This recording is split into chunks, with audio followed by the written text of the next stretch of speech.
Lucky I got on when I did, and they're running late.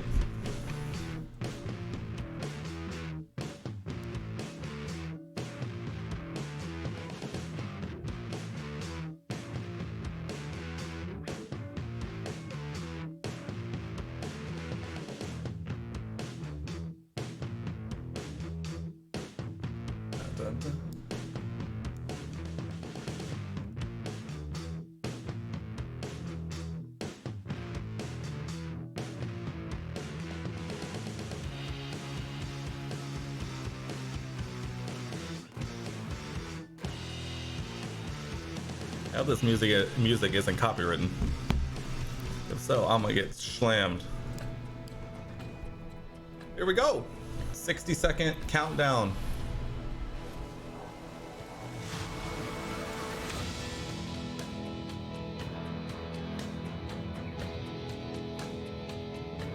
Oh, that'd be cool. Being there live would be pretty sick. Not gonna lie. Excuse me.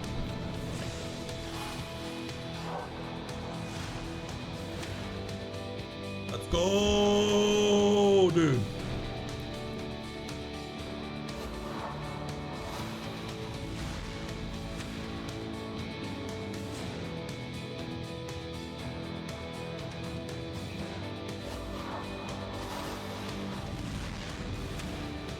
That would be pretty sick to be there live.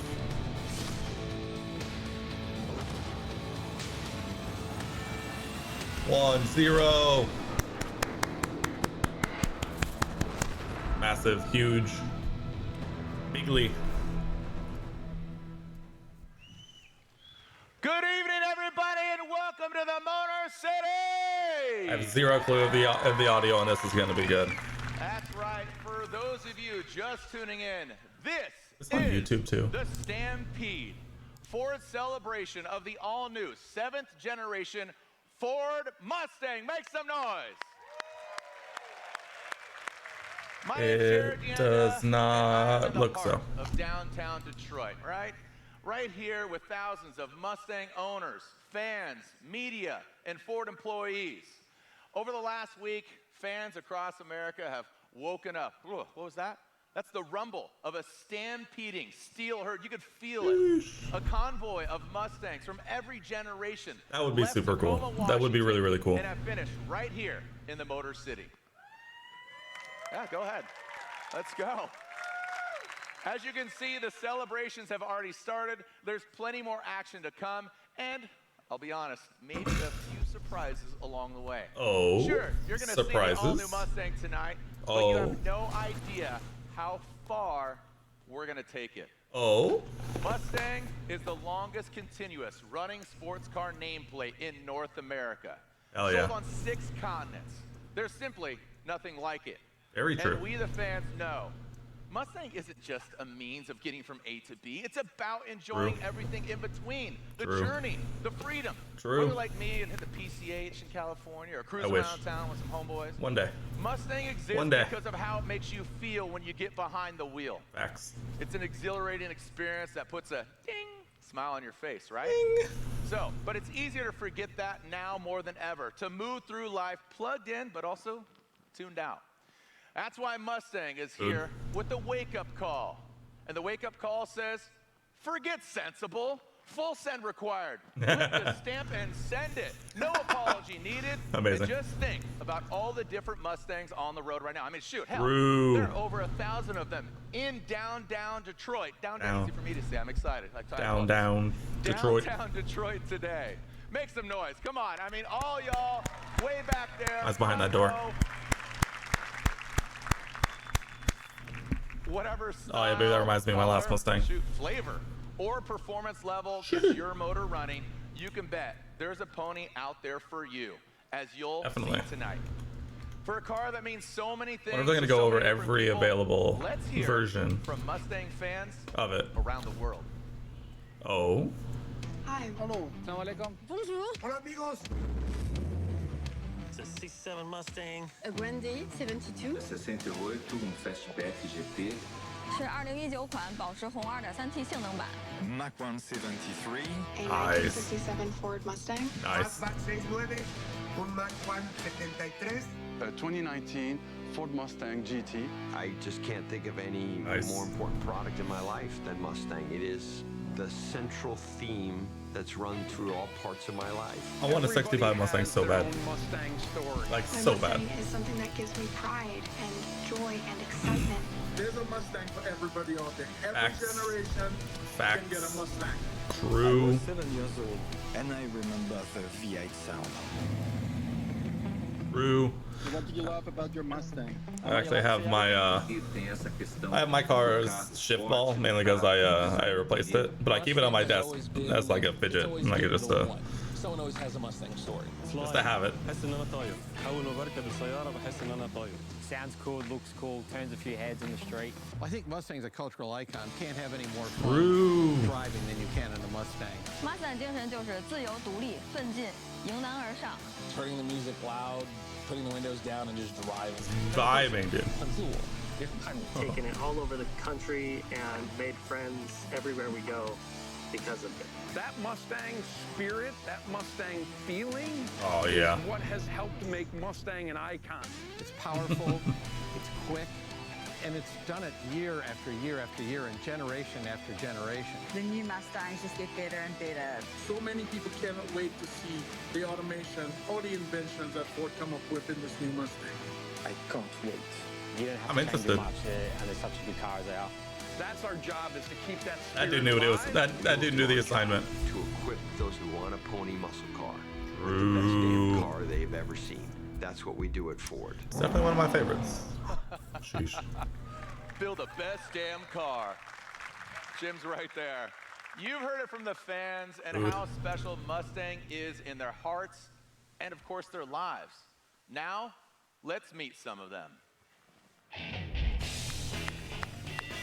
I remember when they announced the Mach-E for the first time. It's a little bit of a long walk, I get it. I was really not unsure of How we doing? Looking how to good, feel about it, feeling good, but at the same excited, time they've kind of grown on me a little bit Thank you as so like much. they've been out. Thanks for joining us down So here. it's been a little interesting to These are, again, some big Mustang it's the fans. first I'm like joined new by big change Mustang since the super Mach-E came out, so I'm really fan, interested to Did you raise the see roof right there? I tried. what Okay, changes good. they Welcome to the building. what changes they Mustang bring. Team member and racer Autumn Schwabe. There we go. Thank you Got so it. much. And an employee right there in the middle from the Flat Rock Assembly Plant. She's an employee. Maria Cunningham. So, Autumn, let's start with you because basically, you know, we had some words there previously, pre-show, but now we're in the core of it. We're in the thick of it. So you have Mustang Into the in thick your of it. blood, right? I mean, you were born with this. I sure do. I definitely bleed Ford blue blood. My mom grew up a Ford girl, so of course I had to follow her footsteps. Both Classic. my parents have such strong passion for Ford, Classic. and I just had to follow that along because they drag race multiple Ford vehicles, so many Mustangs, so of course I wanted to drag race as well. So I go to the track Mood. around the country really with my dad, Mood. and my first car was a ruby red 1993 Mustang that we saw in the pre-show, like you Yep. mentioned. But Nice. back at home, I have an 89 that's Nice. a full-built race car. So you can see here. I can that's see the my smile race- through your helmet. Yeah, have yeah, the window's open, but even with your helmet. Yes, I have so much passion for drag racing, so much passion for motorsports, and you can see I here wanted to that buy a Fox body can't just have to one like car, I have to have have multiple for fun Mustangs. for I'm like a just so while honored now. to be Maybe I here need to do and that. How much are they going for right represent, now? The marketing It's a team great behind question. Mustang and to be a racer myself. Yeah, you even have a degree, right? Northwood University. Yes, I went to Northwood University where I got a degree in See. aftermarket marketing and management that I really made my passion my career, and I'm so thankful that my love for Mustang brought me here today. Awesome. Make some noise. Not that Come on one, now. that one, that one. Thank you so much, Autumn. I appreciate Thank it. you. All right, now, Maria, you are front and center. You work in the Flat Rock Assembly Plant. Nice. And your blood runs blue because you are a fifth-generation Ford employee. Make Holy some crap. noise. That's one way to do it for sure. Fifth generation Ford employee.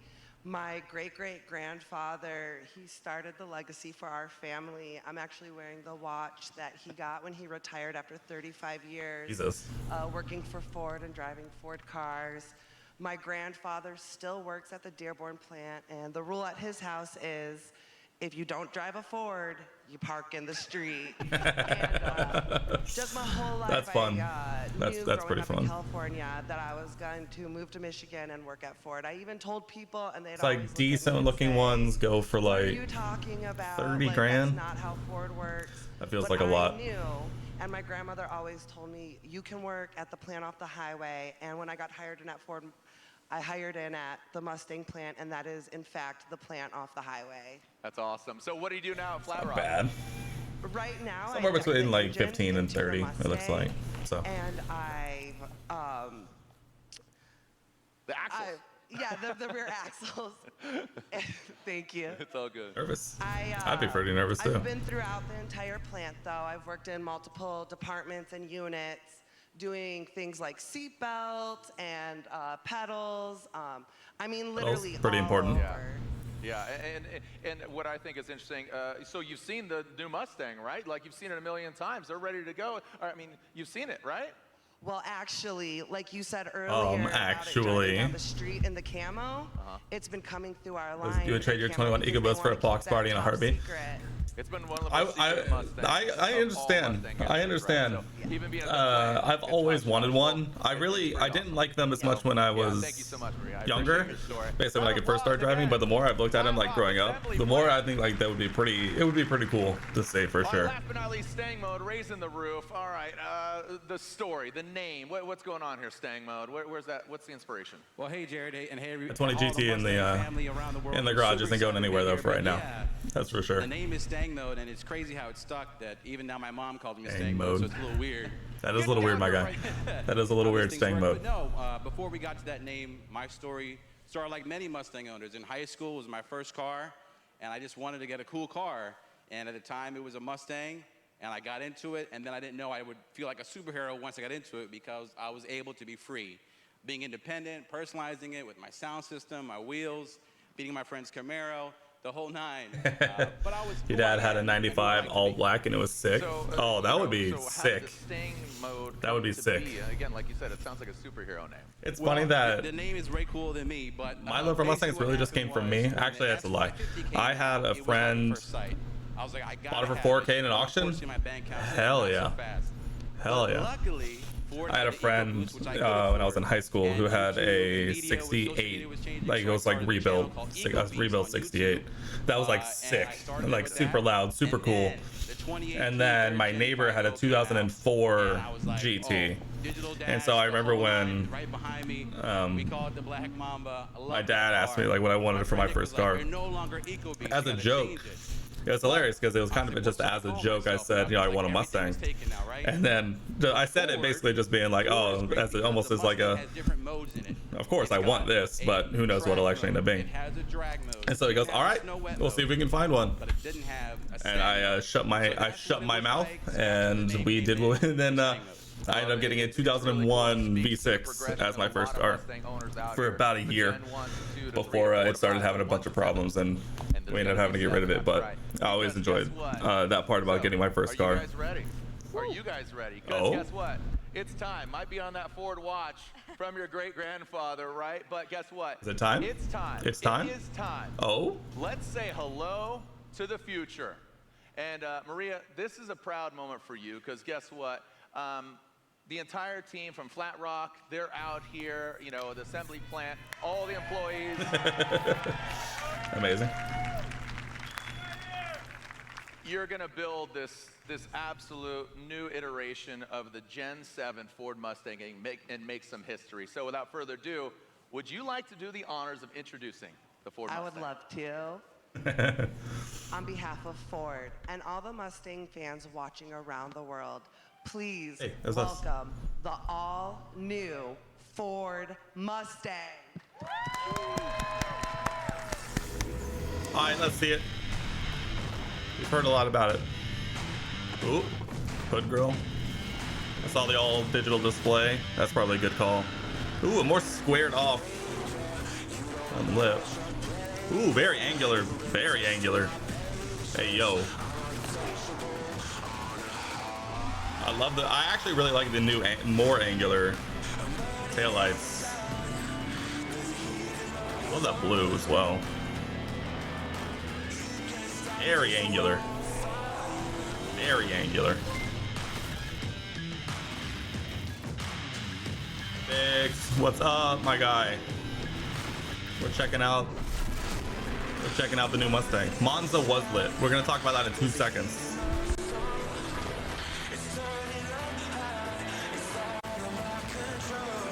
Very thin headlights. The tri-bar headlights, that's pretty fun.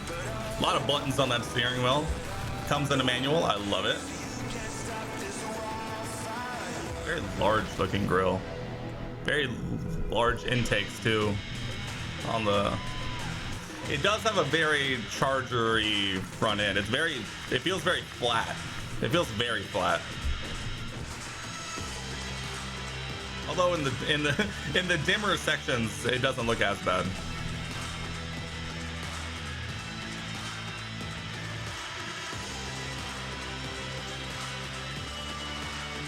Oh, why'd you have to say that? Now all I'm seeing is Charger. It's a very large grille. I agree. As funny as it is to say, I think I would want the one with the non-black pony emblem, so that it doesn't just look like a black pit, basically. I love that blue though. That blue is nice. I'm a fan. Look at that smile. What an incredible lineup of vehicles. I can't leave you out. I'm excited. We're going to have like a mosh pit right now. What an incredible lineup of vehicles. Digital interface supervisor, enthusiast product strategy manager. That's a fun one. I'm wondering if they're going to touch on this is the seventh big grill generation of the Motor City's hometown sports car. And y'all made it happen. Only 7. Wow. So many y'all made it happen. So let's start with you, Alicia. If you could down there. Monza was good. Tell us about the safety car ending was a little rough, primarily just because this new Mustang lineup, please. You know. Yeah, of course. So I don't think the order would have changed much had there not been a safety car finish. But in that amazing film earlier, I think all it did is made people mad for Abu Dhabi all over again. But it's also a global icon. You like your 21 better, to be honest? See, I am trying to hold my initial thoughts on like negative opinions until after we live with it a little more and see a little bit more of it. Because I remember when the Mach-E came out, I was talking about this earlier. I didn't like the Mach-E as much when it first came out. It's still not my favorite thing in the world, but it's definitely grown on me since I've seen them out and about. So I think I kind of just want to see one in person first before I go really judging it. It is not a demographic. I hate the idea of the bottom corner vents though that aren't even semi-functional. I feel like that makes it look cheap. I wonder if there's an option to make this functional. You wish they would have red flagged it quicker. See, I don't think the problem was that they didn't red flag it. I think the problem is it took them like 3 laps to get the safety car out there, and like it was just they were just like nonchalantly getting out there. It was odd. I think no black deck lid, by the way. Non-black body color deck lid. Was that like that on all of them? All right, you keep teasing us again. We're going to get into it. We're going to go deep dive. You agree? There you go. Team here. So, how has your I need to see what these cars look like more before I make any major reactions. What's next? Yeah, well, the pressure was on for sure. It definitely. But we have kept. Wow, that is a very. Look at this. We have got. Look at this angle right here. Soundtrack. We've got the manual transmission. Hell yeah. We've got that. Look at this angled right here. I did not realize it was like that. We also injected it with new features and technologies to take that Mustang experience. Oh. Okay, so I got to ask. Oh shit. On this, you know, you got your hands all over. You got your fingerprints on it. What's your favorite?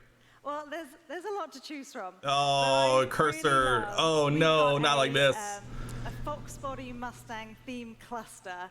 It will take you right Fox Body theme cluster. It's really cool. That's pretty cool. And it's even got a night mode with that iconic Ford green night color. It's awesome.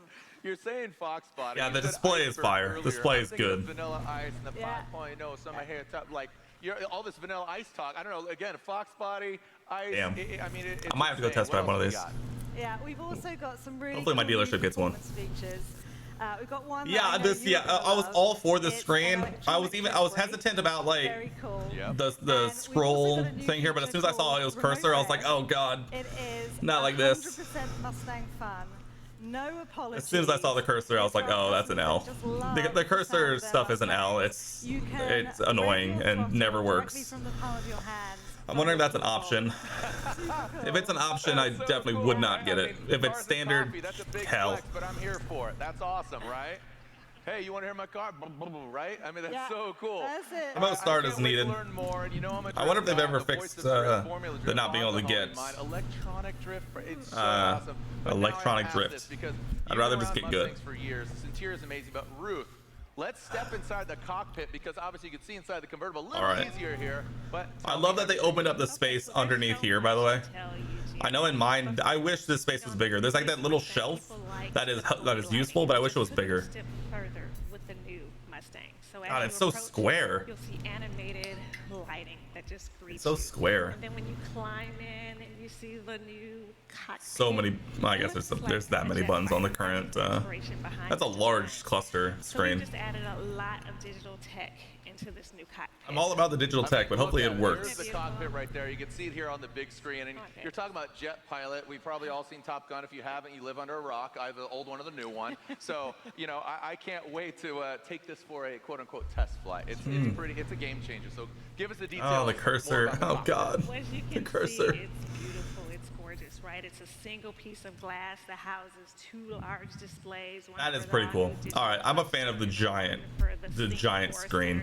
I thought it was 2 screens, which I was okay with. The fact that it's one giant one, I kind of like for some reason. Large piece of glass, isn't it gorgeous? Oh, the cursor though. Stop with the cursor, please. Stop with the cursor. It's elevated, right? Because this is the canvas, so it's completely customizable, and you kind of kick that off. But It yeah, definitely please continue. is All right.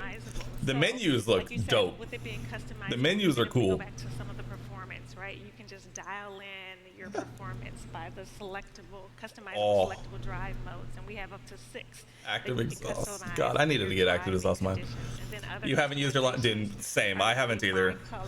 If I want to do a burnout, I just do one. Alicia mentioned the Fox body, so you can select it on the center stack, see the preview, hit the select button, and it's instantly on your digital cluster. Your gauges and then other screens. It's definitely for the people who don't want to learn how to actually do a burnout.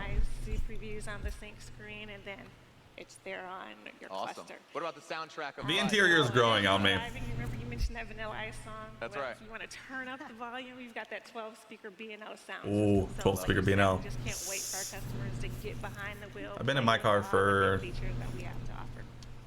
almost 2 years now. Great. Round of applause for Ruth and Alicia. I might have to go test drive one of these. The interior is truly Just to see. revolutionary. Thank you so much. All right, Chris, we talked about interior, we talked about design, we talked about all these different elements here, but you've I'm in love with this color. For 2 generations. I don't think it's really coming talk to across us about the design, on looking at the striking good looks, the color, what's going through on stream, here. but I love this. Always loved this color. It has kind of some heritage look here as well, some inspiration. What do we got? It absolutely does. You know, the 7th gen I love the woman Mustang, sitting the modern inside. interpretation of Mustangs. See, I don't think with this front end, the black package, the black accent package works. I feel like you need that chrome to break up this front fascia. Let's go tip to tail here, from the front end to the back end. What do we got? And again, seeing some lines, seeing some signature pieces, but again, evolution. Right. So for the There's the best thing about the car so far. I wouldn't say that. To give it an aggressive look. It needs something in here though. This is too big to be just open like this. Coming down the road behind you, it's mean, right? The upper grille shape, it's kind of a nod to the 60s design. It's a kind of that U shape, but you're going to notice the EcoBoost and the 100% it's only going to be available on the GT. 2 distinct front They love doing that. Really Wait, they have 2 different ones? Oh, that is different. Eco versus standard V8 or Oh, that's a lot different. That's very different. Badass hood extractor right here. Looks good. I like it. That's way different. I didn't notice that at first. From the nose. I literally. What do we got? Yeah, so Is it weird to say I kind of like the shape of the non-GT version? It feels better. Also, right Is that fair to say? chamfered corner, tri-bar headlamps. Love them. The tri-bar headlamps is an interesting touch for sure. They look good. It's an interesting touch. Carbonized is what color you're saying is nice. I got the. Do they like it? I think they like it. Okay, we're good. What is it? Velocity blue? All right, I think that let's is. move over here. I love the velocity blue. Let's talk about this silhouette. What's going on here? All right. So for the side, okay, we dropped the belt line. Okay, we relaxed it, less wedge, more muscle. Just like me. Yeah, right. Yeah. So, you know, you talk about muscle, check out the body side, right? I like that carbonized color. I like a lot of the colors. Strong, chiseled. There's no undercuts. kind of like American muscle, right? Also, Blue this is a calipers really look good on that cool color too. Story about the roof line, because you took into consideration all your races out there, because there's Yeah. nobody that races. My dealership literally got me so good. So in 2020, I was coming down to the end of a lease on a. It's gonna be this is gonna be a short version of a long story. So in 2020, the beginning of 2020, no, the beginning of 2018. See, the orange roller coasters for me. There's some days where I love it. There's some days where I'm like, I'll pass. Yeah, the short version of a long story is in 2018, my 2008 GT that I had after my 2001 V6 was a part of a car fire when I was at work. So a car that was parked across from me caught fire and basically totaled my car. And so I was in a Ford Fusion lease And also these for 3 years. And so the end of 2020, I went in at the end of my end of lease and they were like, hey, we have this Mustang. They're like, yeah, are you interested in looking around? And I was like, I got time, sure. And so they had a manual 2020 GT Premium with the electronics package, with the electronic dash, manual in Velocity Blue. And I was like, that's literally what I wanted. And so they got me so good. They got me so good. Plus, it was the end of the year and 21s were about to come out, so I got a really good deal on it. And I was just like, all right. We got new colors. We got Vapor Blue here. Yellow Splash is a new Vapor one for Blue, us. Yellow Options Splash. for all kinds of exterior stripe packages.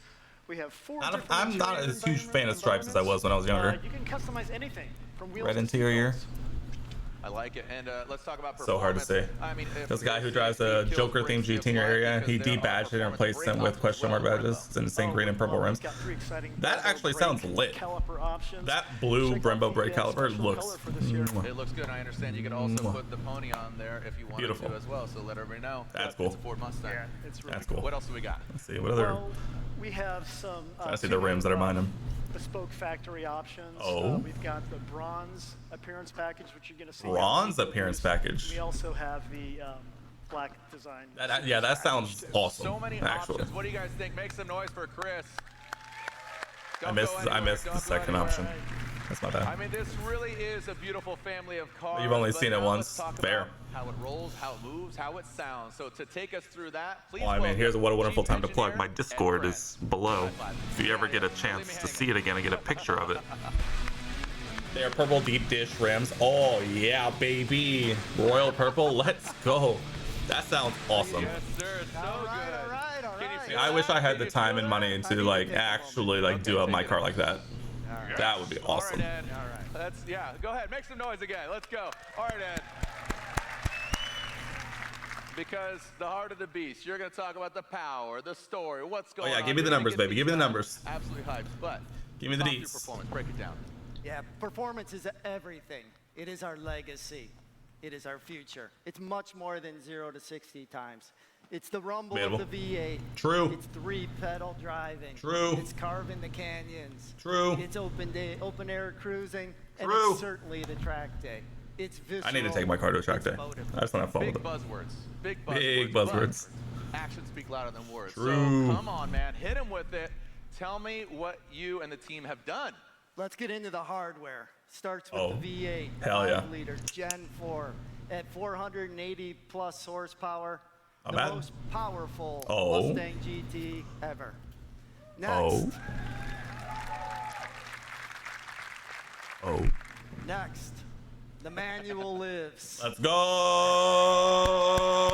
Hashtag save the manual. Let's go. We can't forget about our very popular 2.3-liter EcoBoost, all new for this generation. It delivers on the balance of performance. I bet the EcoBoost probably and efficiency. slays with this generation, by the way. Next, I gotta talk steering and handling. Please do. Do It's it. next level. Oh. Next level. You say this. It starts with our all-new flat-bottom steering wheel. Love it. It's All about it. Grip it and rip it. And then lastly, I want to highlight the electronic park brake, the electronic drift brake, I should say. Co-developed with Vaughn and his team. That's cool. It is ready to rip. So you can That's try cool. your hand at drifting like a pro. I know we did. Tire budget blown. Everybody wants That's to be probably true. nowadays, That's right. Yeah. That's probably true. He's my hero. Performance is our legacy, as I said. True. And this is evidence it's our future. Man, This is awesome. What do you guys think? So, 480 horsepower, breaker good crank. looks, That's what we need to know. boost, Probably things. wheel. That's it, dude. Congratulations. See you guys. Good night, everybody. That's the 2024 7th generation Ford Mustang. See you guys, right? We're done? No, don't get up. Don't get up. We're not done. Yeah, no. See you. No. We got more room in the stable. Oh.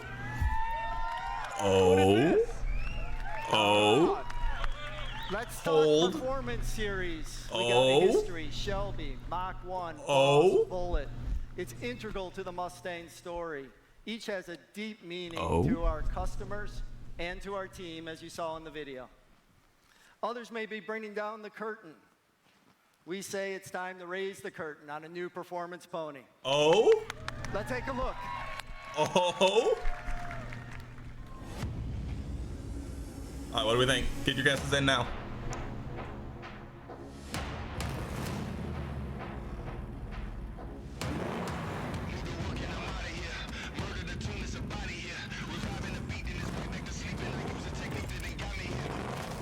Sounds good.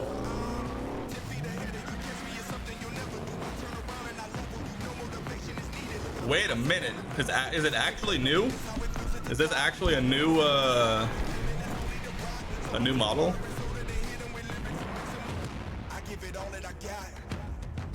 Oh, sheesh.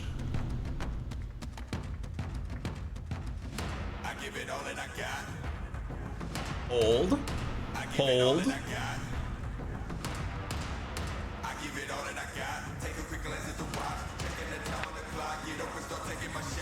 The grill is fixed. The grill is so much better. Come on, check out this beast. Dark Horse?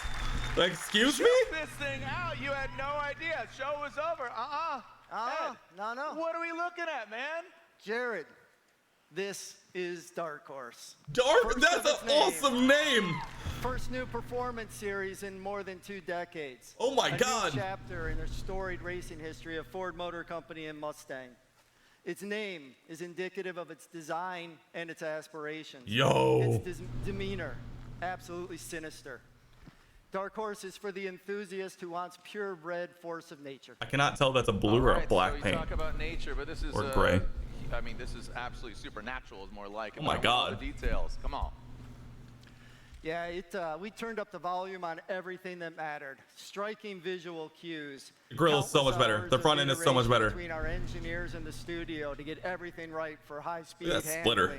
reduced drag, cooling, all essential. Driver-focused interior is capped off with serialized badge, drive modes, track little apps, ducktail right at your spoiler. fingertips. Talking about the exterior. Love it.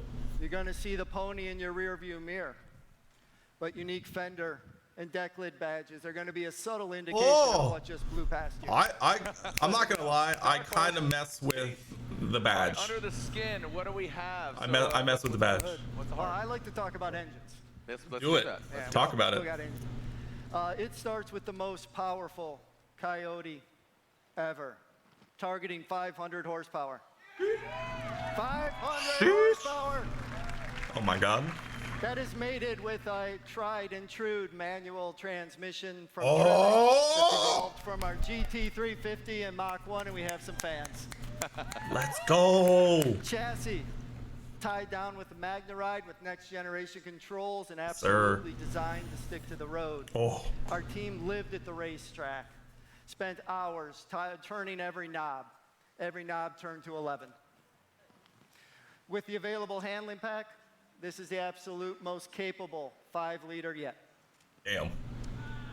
Yeah, little. There we go. So the question to you, Ed, is: did you find yourselves and the team saying like, "Hey, what if we took it further? We've already done all this. Let's do more." Come on, man. I love that response. Well, actually, that's exactly what Ford Performance does. Actually, we did more than just ask. What do you think, folks? Would you like to see more? Well, there's more. There's more. Right, let's take a look. There's more. Yeah, only 90K. Only. Oh. Hey, yo, I fuck with that, by the way. Woo! Oh!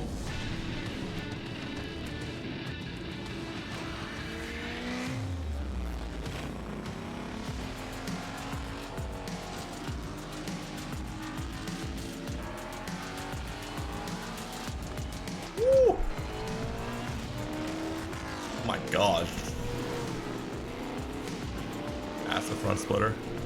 Massive wings. Double parachute.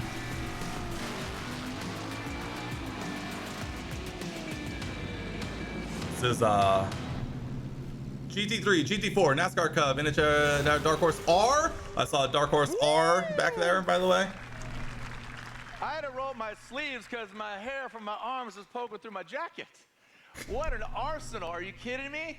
So, here to tell us more And I is buy a Mark GT3 car. Rushbrook, alongside world champion drifter, a great friend of mine, a great friend of yours, and NBD, no big deal, Daytona 500 champion, Austin Cindric. Let's get Von Gittin Jr., Austin Cindric, and Mark Rushbrook, get on out here. Let's talk about it. Woohoo! But can I buy a GT3 version? Yes, sir. That's what I want to know. Yes, sirs. I'm just gonna look at the car for a while. What's that? I'm just gonna look at the car while No, you talk. dude, just relax. Let's just focus. Focus. Okay. Austin. Gosh, Sorry. Sorry. First things first here. All right. Let's start with you, Mark. It was Mustang's racing success that coined the phrase "win on Sunday, sell on Monday." Right? That is what they say. That is right.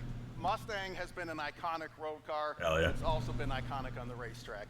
It is, for our brand, for Ford Motor Company, Mustang is the most raced, the most successful nameplate we have ever had on the racetrack. Yep. It Probably has true. raced from the top-level professional series down through grassroots and customer racing. That's where it belongs. On tracks around the world, legendary tracks like Daytona, Pomona, I'm Indianapolis. still trying to work on the fact that they brought out a new Wow. Okay. performance model and named it Impressive Dark tracks, Horse, impressive pedigree. Can you tell which us I about still the difference love, in the vehicles by we the saw way. in the video? Better yet, tell all them. Yeah, put them all up again. Let me see all of them again. There were six Yeah, cars in six. that Yeah, I was like, video. those 6 cars. One for everybody. So we are going to race around the world with Mustang GT3, Mustang GT4 in global sports car racing. We're going to have a new 7th generation Mustang that will join NASCAR in the Cup Series in 2024. We have NHRA Factory X, new class for 2023. 7th generation Mustang is going to be there. And it's not just race cars, but it's also customer vehicle racing too, which you really kind of force too, which I think is awesome. I actually love that. Our customers love Mustangs on the street, just everything that you see here. But they also take their cars to the track themselves, their own cars. I need to. And I need Ed to went so through bad. The credentials of what the Dark Horse is. It's Problem is got there's no like tracks close by here. as a road legal car. But we will make a Dark Horse S, which is a Dark Horse turned into a dedicated track day car, so you can go for a full track day, completely enjoy it. We'll have a Dark Horse R. There's the R. Which is made for grassroots racing, SCCA, NASA, That's cool. WRL, and a Mustang Spec Racing Series. Damn. So you can buy this car dedicated for the track, take it and race it yourself. That's cool. Yeah, it's super That's impressive. actually really cool. And, obviously the design, it comes with the adrenaline too as well. Yeah, full adrenaline, and Wow. this thing performs. But when you go to the track, we take everything out that you don't need on the racetrack. Yeah. You got the interior, put a cage in it, put a racing seat, put a harness, custom tuned suspension for the track. This thing will move. Absolutely. All right, next up, Vaughn. Vaughn, obviously, you know, drifting, and, you know, I don't want to, you know, you've evolved and you're into dirt. I mean, we've been great friends. You've been with Ford since 2005? I mean, 2005, yeah. That's about right, So, yeah. all right, you helped develop the electronic drift brake. Yeah, well, you know, the first thing that anyone Still not does sure how when to feel they about get that. their car to go drifting is put a hydraulic handbrake in it. So Ford has, you know, drifting is the, you know, fastest growing motorsport in the world. It's so accessible. There's True. events in Yeah. any state, just about That's any true. city Yeah. on any weekend. And so Ford has seen that, and now every single Mustang has a drift brake in it. It has a mode. You pull the handbrake, it locks the rear tires. You know, I like to consider the handbrake as the now button, and it's just really, really incredible. Be that interesting Ford to is play with, for seeing sure. this and putting it on production vehicles, you know, and seeing them so passionate about a sport that's meant so much to me, and we've had so much success together in, obviously, in Formula Drift. I don't want to put you in a box because you'll just break out of it via Ford Mustang or some other Ford vehicle, but you'll break out of it in grand fashion. But tell me what the dark horse means to you. Well, you know, it's funny because, you know, last generation, it's like, what else can they do to Yeah. step the game up? And Yeah, the current GT500 is kind of insane. This generation, this new generation, introducing the dark horse. All My these dad's about to amazing retire, and I racing tried vehicles. for like 2 years to get him to buy Really mind-blowing. one I of the don't new know GT500s, how but he the wouldn't team do it. continues to do it. Great job, Ed, and the entire engineering team. It's just, it's unreal to see the continued progression inside the Mustang family. I can say this: I was definitely not expecting a new performance model, The development, the evolution, and or any these of are the canvases, but spec you guys racing as stuff. Racers, you're kind of looking at it a little, you know, differently. You guys look through it through race lenses as opposed to just some spectacles. Vaughn, you last year, 2 seasons ago, at the end of the 2021 season, you said, "Hey man, it's not goodbye; it's see you later." You hung up your helmet. I have to think that you seeing this lineup might have something cooking in the RTR kitchen. Well, we definitely have some things cooking in Oh. the kitchen. We've definitely got one under the knife at the lab. Oh. But that's all we're going to talk about for now. Oh. I just like Oh, you mentioned that, shit. James. Okay, well, I mean, Imagine a Dark Horse RTR edition. And Oh. again, congratulations on all your accolades. I know you're competing in the Give it Bronx to me. Regions Ultra 4 race. You're doing multiple Give it different to things, but me. of course, Ford Mustang has been a huge part of your life. So yeah, it's right there in the heart. All right, Absolutely. Austin, you like to go fast. I assume that's why you shaved your head. You're built for speed. Yeah, that's why. That's definitely why. Okay, whatever. That's definitely why. And also, I should have put on my you Mustang look at shirt. the Dark Horse, as I you forgot. just did, walking over here and said, "Let's look at this thing." What are you most excited about? Mainly because I was sprinting down all here the to platforms, but of course, Dark Horse. to jump on before it started. I think this car is so far my favorite. I don't know if I want to get my hands on this or a GT3 car first, but The GT3 obviously car really is probably incredible. You know, my fire. racing career really started driving Ford Mustangs when I was 16 years old. Anything from the FR500, 302 Boss, GT350Rs, GT4, 4 different generations of NASCAR Ford Mustangs. It's been incredible for me to go through my career, but have so many special memories with each. Yeah, different Fish, I car. have What one. that really shows, and you know, you see all the different people Although in the Stampede tonight. I might not have this one all for their long. different cars and what they wanna That's do that's with it. It satire. all means something I would different to love one of everybody, these, but now on the racetrack, probably not we've the got moment, something for every Ford basically. Mustang fan, every enthusiast to your hardcore racers, like Mark mentioned. So I can't wait to see how the performance from these cars really trickles into my weekend job. Yeah, you say it's a weekend job, but it's a daily job. I don't know. Mind your toes, guys, with all the vehicles he's driven of the Ford Mustangs, just dropping all those amazing chassis.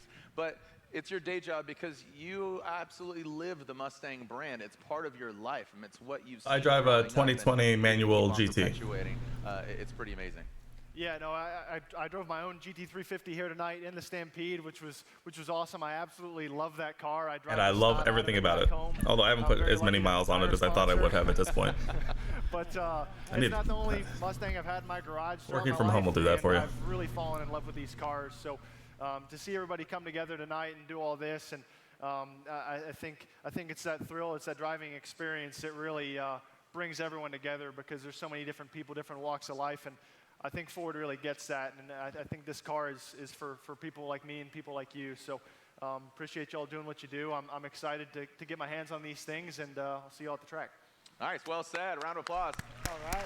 All right, so with Dark Horse and now this race. Got an 1850, but got the 810 auto. The MT82 scares you? From the racetracks to the roads, Fair. it's a great legacy. Fair. And you I really all went have back been and an forth instrumental part of it. on You, the getting the fans, of auto course, or the you, manual. racers behind the scenes, building the things, the machines When I that take picked you this to one the up, I was trailer, just right? coming off So of a there's always lease one more of a thing. Fusion. That was an auto. Without further ado, After my 2008 manual GT was totaled. Sad day. F in the chat. And so I was just so eager to get back into a manual, and so that's kind of why I went with it. And plus, it just worked out perfectly that my dealership had one. That was like the exact spec that I wanted. Will be there. All the different racing series, whether it's here in the U.S., NASCAR in the Cup Series, NHRA. Let me get a close up of that GT3 car. Like, come on. GT3 and GT4, as we talked, with SRO, with IMSA, with WEC. Mustang is going to be there. Sheesh. And Australian market is very important for us with Mustang as a road car, but also going there in the Australian Supercar Series. That's cool. Plus all the grassroots stuff that we're doing, like we said, with the Dark Horse S and Dark Horse R. I need to see one of these things up close. We will be racing everywhere. The big one for us is GT3 in Daytona.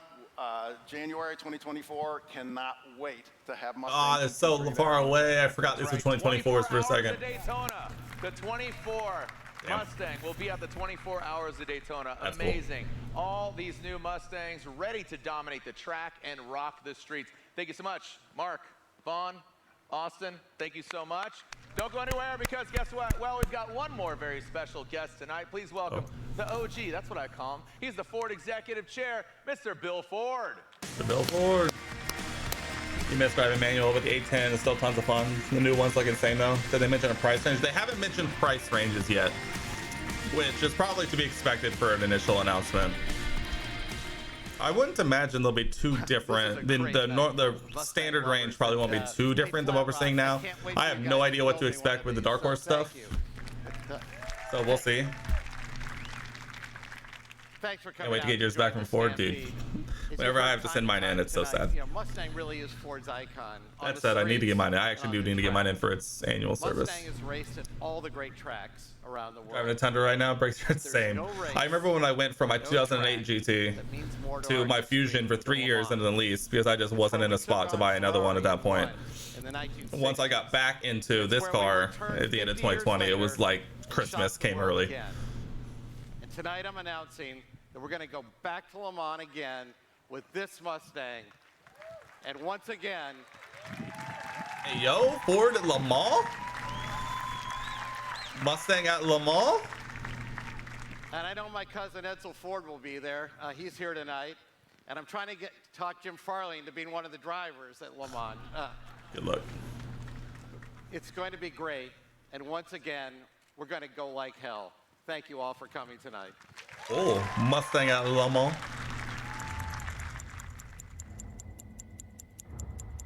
Oh. Oh.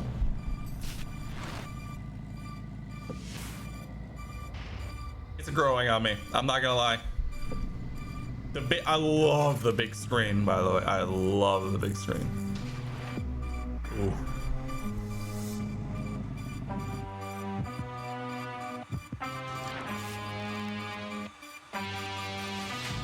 Orphan chamber. Oh. The big grill is still not my favorite.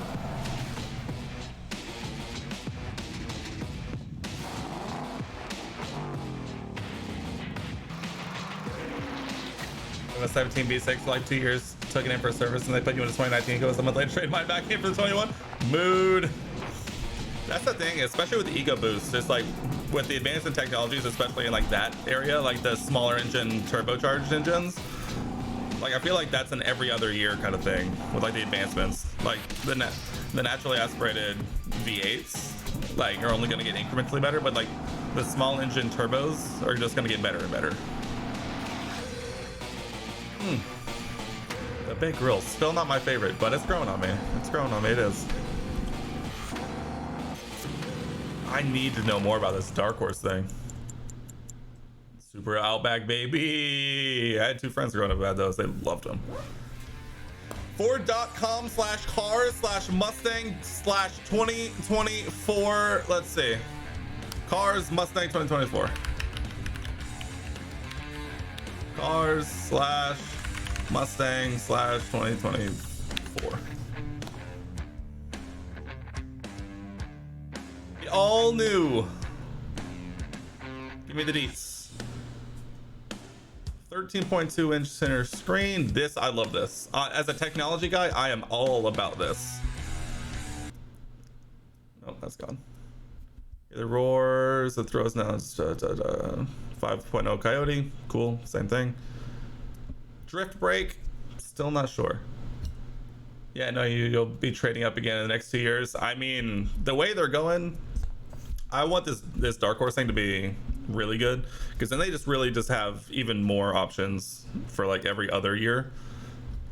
You get a pay raise next year, so it might be in the cards. Hey, we love that. We love that. Take your style to the streets.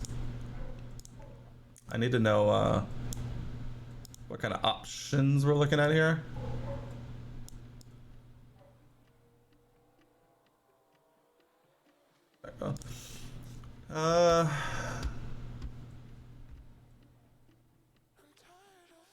You know, I haven't had a convertible Mustang since my Random. Thank you so much for the follow, man. I appreciate. We do. I'm reacting to this mainly because I love Mustangs. We primarily have been doing a lot of F1 content or motorsport content, so if that's kind of your bag, I'm always down to talk Mustang. So I appreciate it a lot. Hundreds of design configurations. That will be interesting to play with. Even more wheel combos. Love that.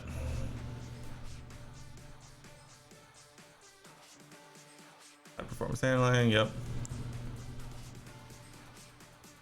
California residents.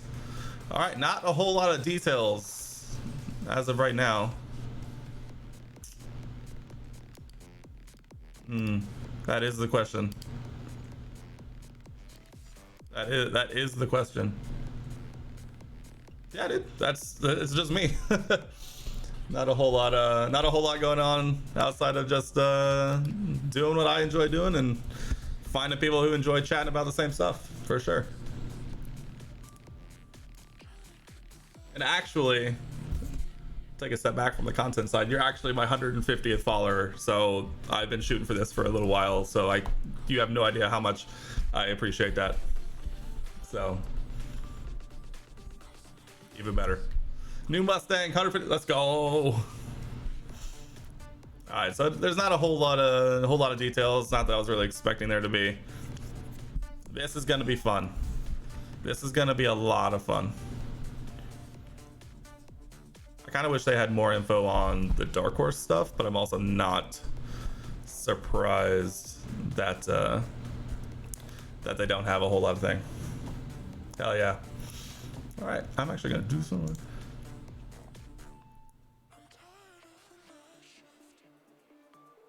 Well, I mean, that's kind of it for that. So I need to fix that. Hey, things you love to see. Running that alert back. Let's go. I still don't know why it does that. I need to change this now, because now that's full.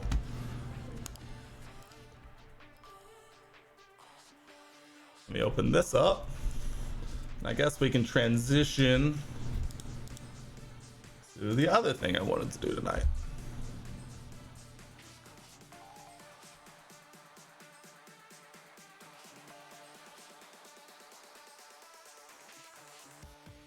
Oh, that's loud.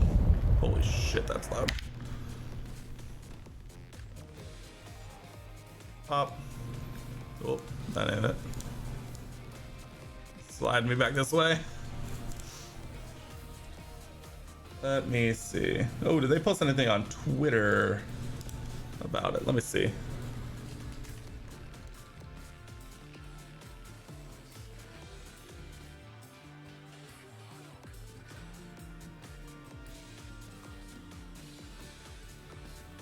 I cannot multitask.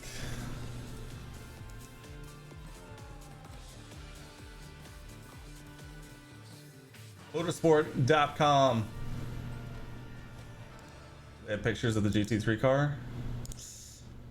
It just looks like press pictures. They are out there though, if anyone is interested. Okay.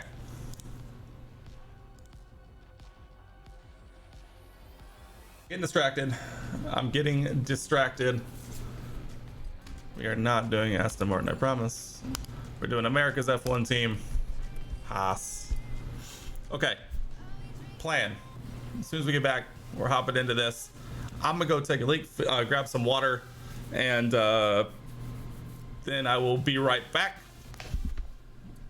Don't go anywhere. I'm gonna run just a break, but I'll be right back. Literally give me 60 seconds.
Oh god, running stairs. Ugh, running stairs after sitting down for an hour straight.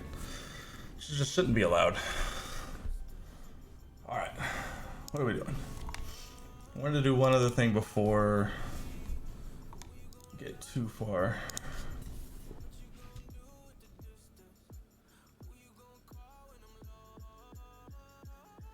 Cool. Perfect. Perfect, perfect, perfect. I muted myself. Cool. Alright. So, everyone knew this is F1 Manager 22. We are leading the Haas F1 team to glory. And by that, I mean we're just trying not to make fools of ourselves. So, we are heading into round 3. We're heading to Australia. It's hard to say, but we're going to Albert Park in Melbourne, Australia. And we're trying to keep an eye and make sure that we are the best. Even though we're not currently the best. But we're doing our best. We currently have high confidence from our board. Mick has low morale for some reason. I can't even really remember the oh. Excuse me.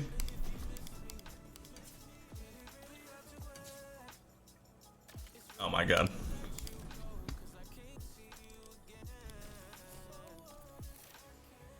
Make more of those. What was it? I just made those. What was the other thing? Chassis.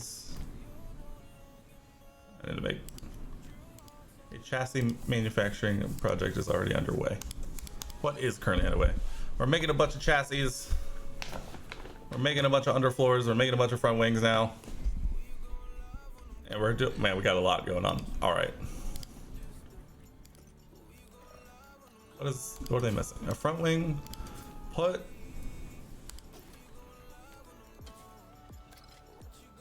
this on car 1 until the others get ready. How long until the next race? Is a great question. Okay, it'll be ready before the next race.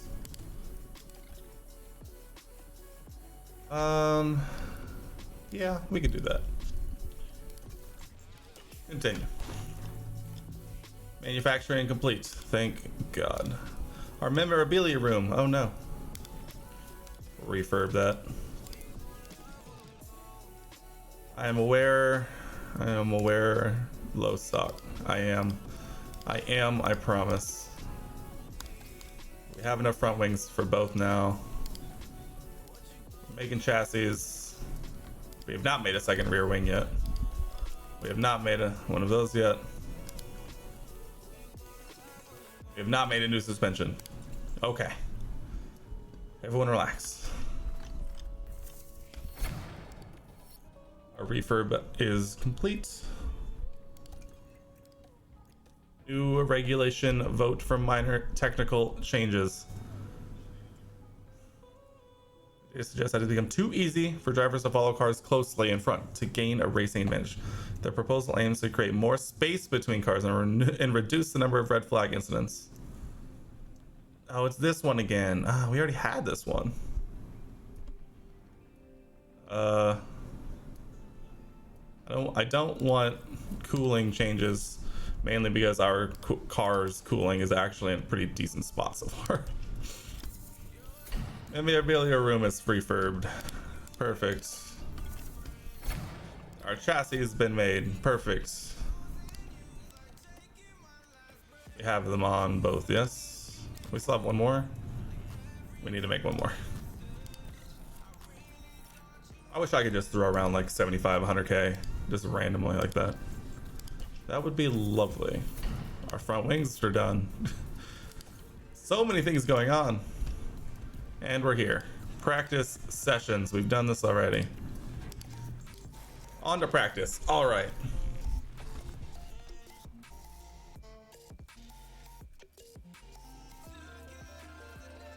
Welcome to Melbourne for a weekend. Welcome to Melbourne. Continue that. Perfect. Time for the most boring part. Say the least. Sure. Do we want to put Theo in? Not this time. Not for the first one of the day. We'll say that. Not for the first one of the day.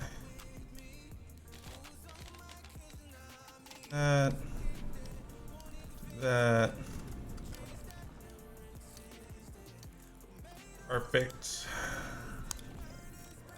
We're all still on our first parts. We are still on our first parts. Perfect. Let's go. Radio check. Radio check, baby. Good. Green light, green light.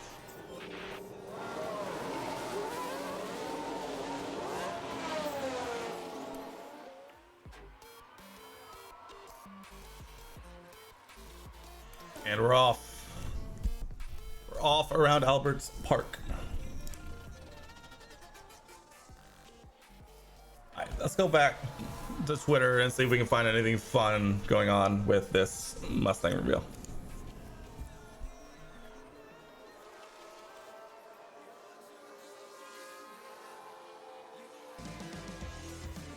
Relax. Everyone relax.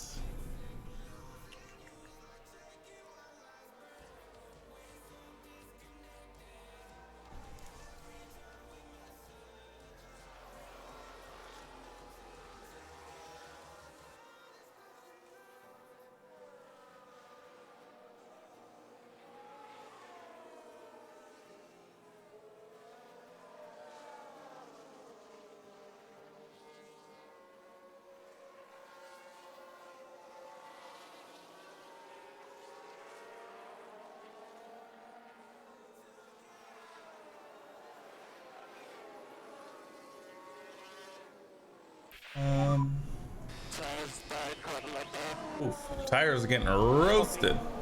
What's the situation? Tires are getting absolutely roasted and toasted. Noted. Holy. Keep going.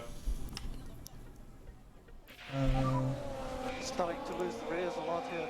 I understand that, Mick, but I need you to keep going.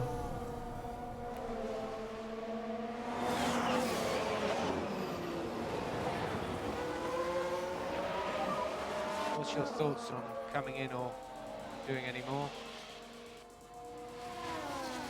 Traction was getting worse and worse now. Yep.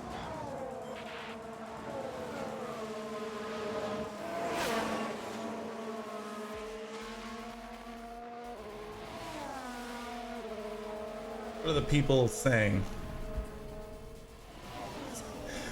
You'll be happy to know that the first response on their tweet is looks like a Charger and a Camaro had a baby.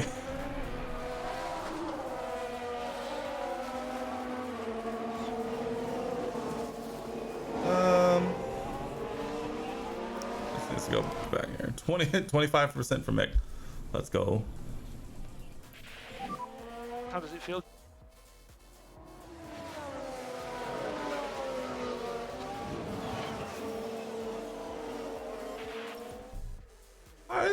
The overall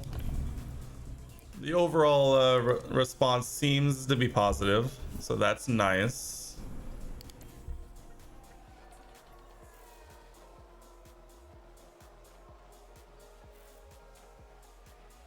Let's see.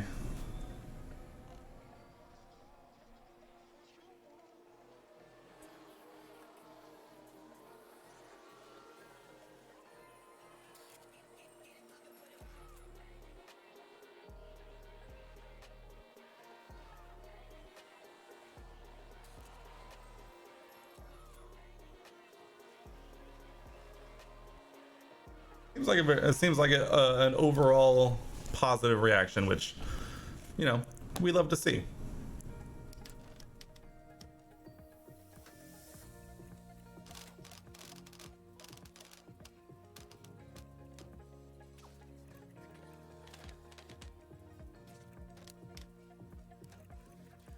Four tires.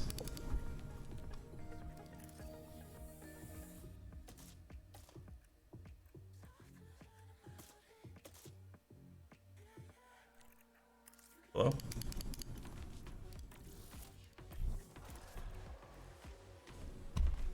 Ah, I hate everything.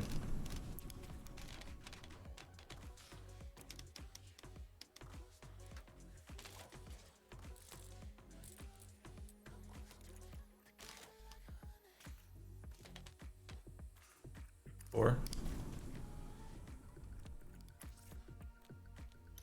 Why can I not put these tires on?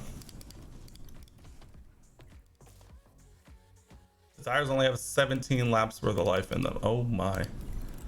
All right, so it's not gonna be a soft tire. It's not gonna be a soft tire weekend. Bad on all counts. Let's go.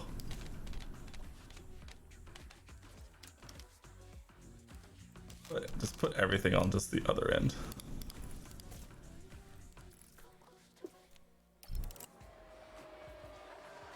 Wow.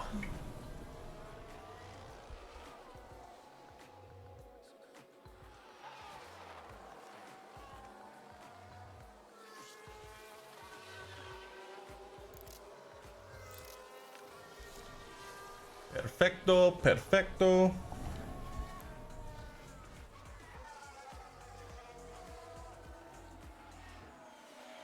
I'm not gonna lie, I also kind of wish they had shown more, or at least of the natural exhaust sound. I think that would have been pretty interesting to see / hear. Your problem. Of course. Of course.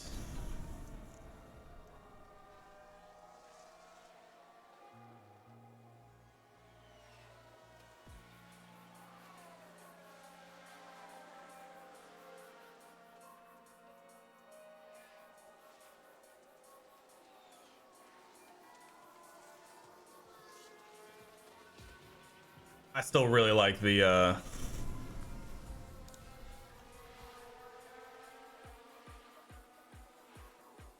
Dark Horse logo.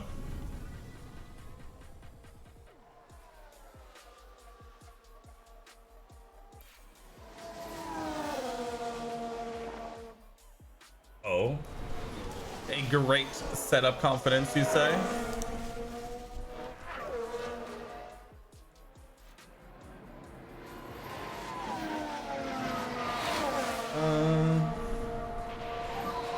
What do you think?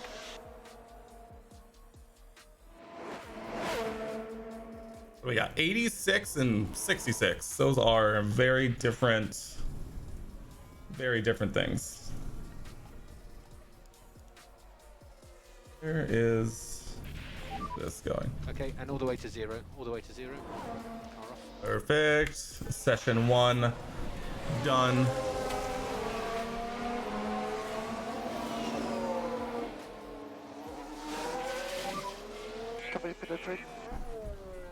Copy that.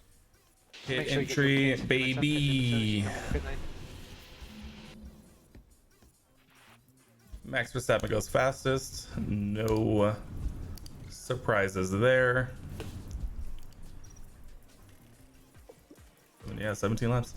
What do we got? Good, great, good, great, great. Let's go this way.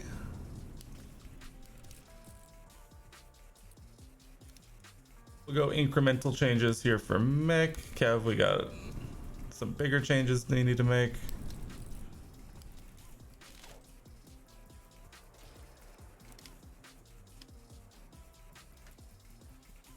Sure. Yep. 17 laps. Let's do it.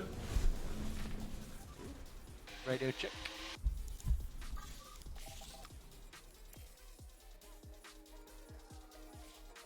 Do something real quick before I forget.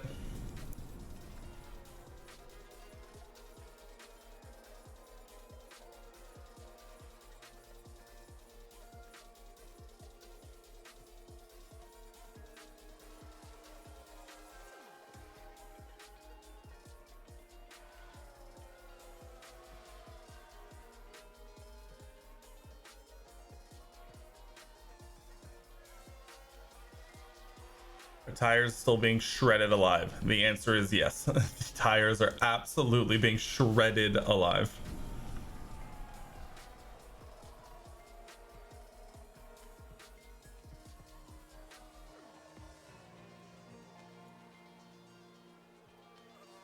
That was interesting.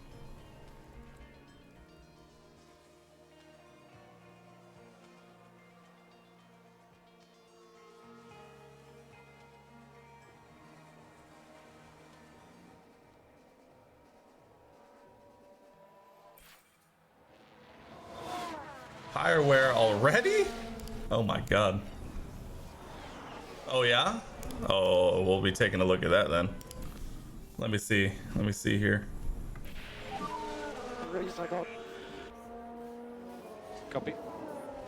I wonder if they did like a demonstration for the people there. I would imagine.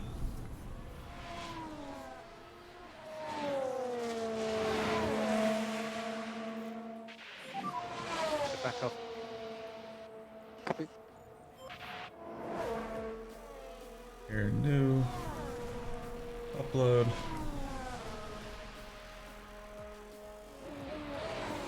Go in. Thank you. Try to do like 5 things at once. Just not working. Download. Thank you.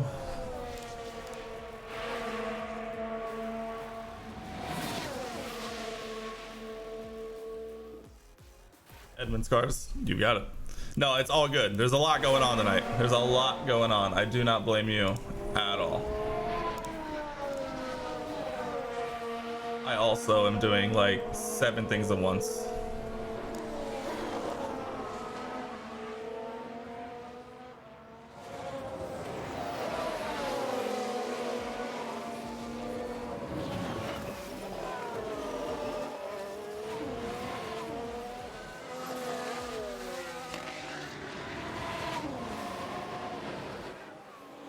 What's up, review of the GT? Oh, sheesh.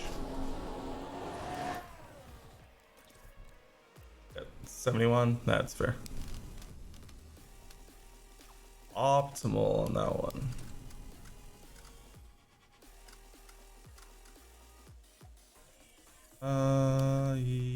Yeah. How long do these go? 33 laps. God, tires just do not last here. Tires do not last. Bad traction, huh?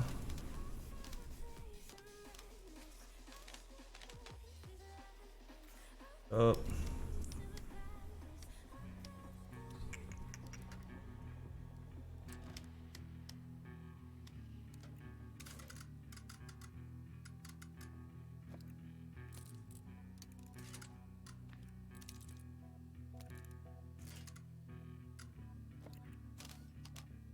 Let's try that.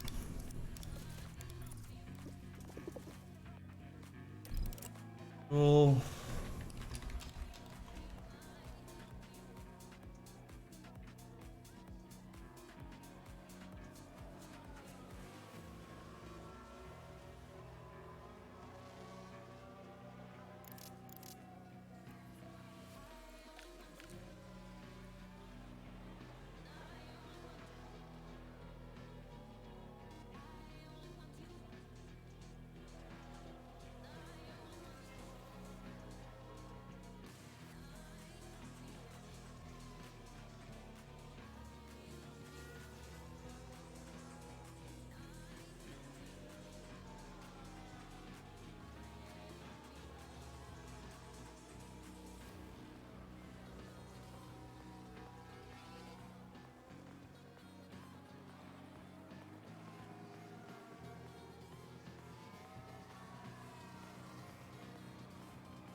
So many things going on.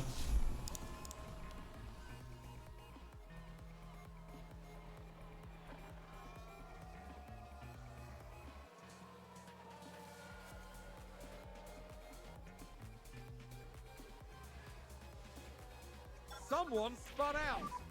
Virtual safety code. Hamilton spins. That's not something you see every day.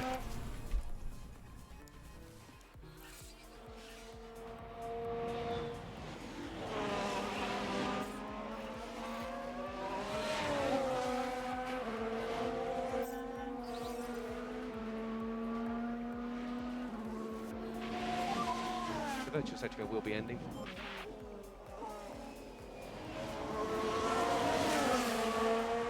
Okay.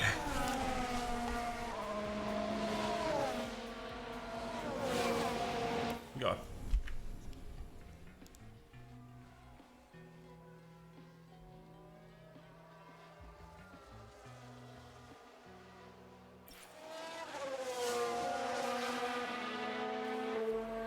Optimal 97%. 97%. Kevin 76. How's the balance? That's fine.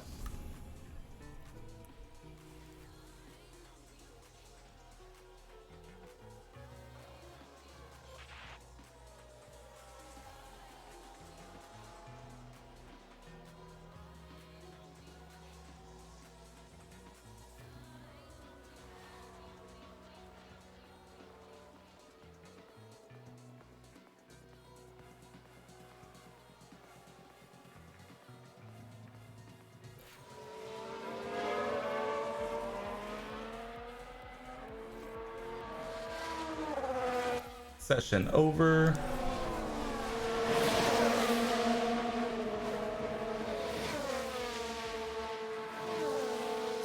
What's today?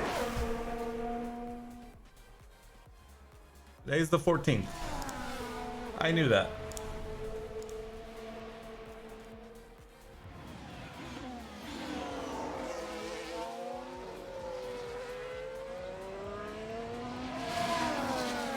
Okay. What's going on? So many things. Oh, what a day.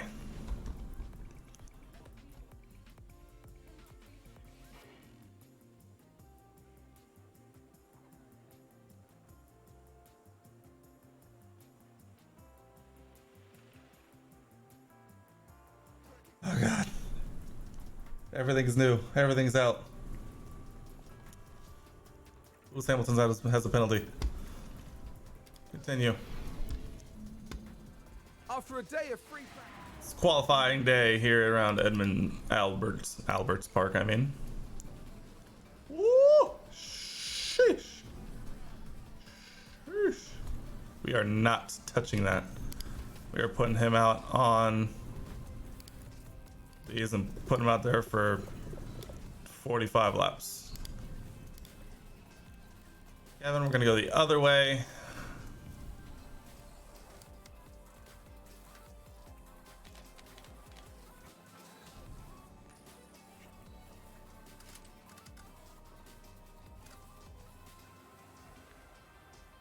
Okay, that might just have to be good enough. We'll give it a go. Manage, go. Radio check. Go, go.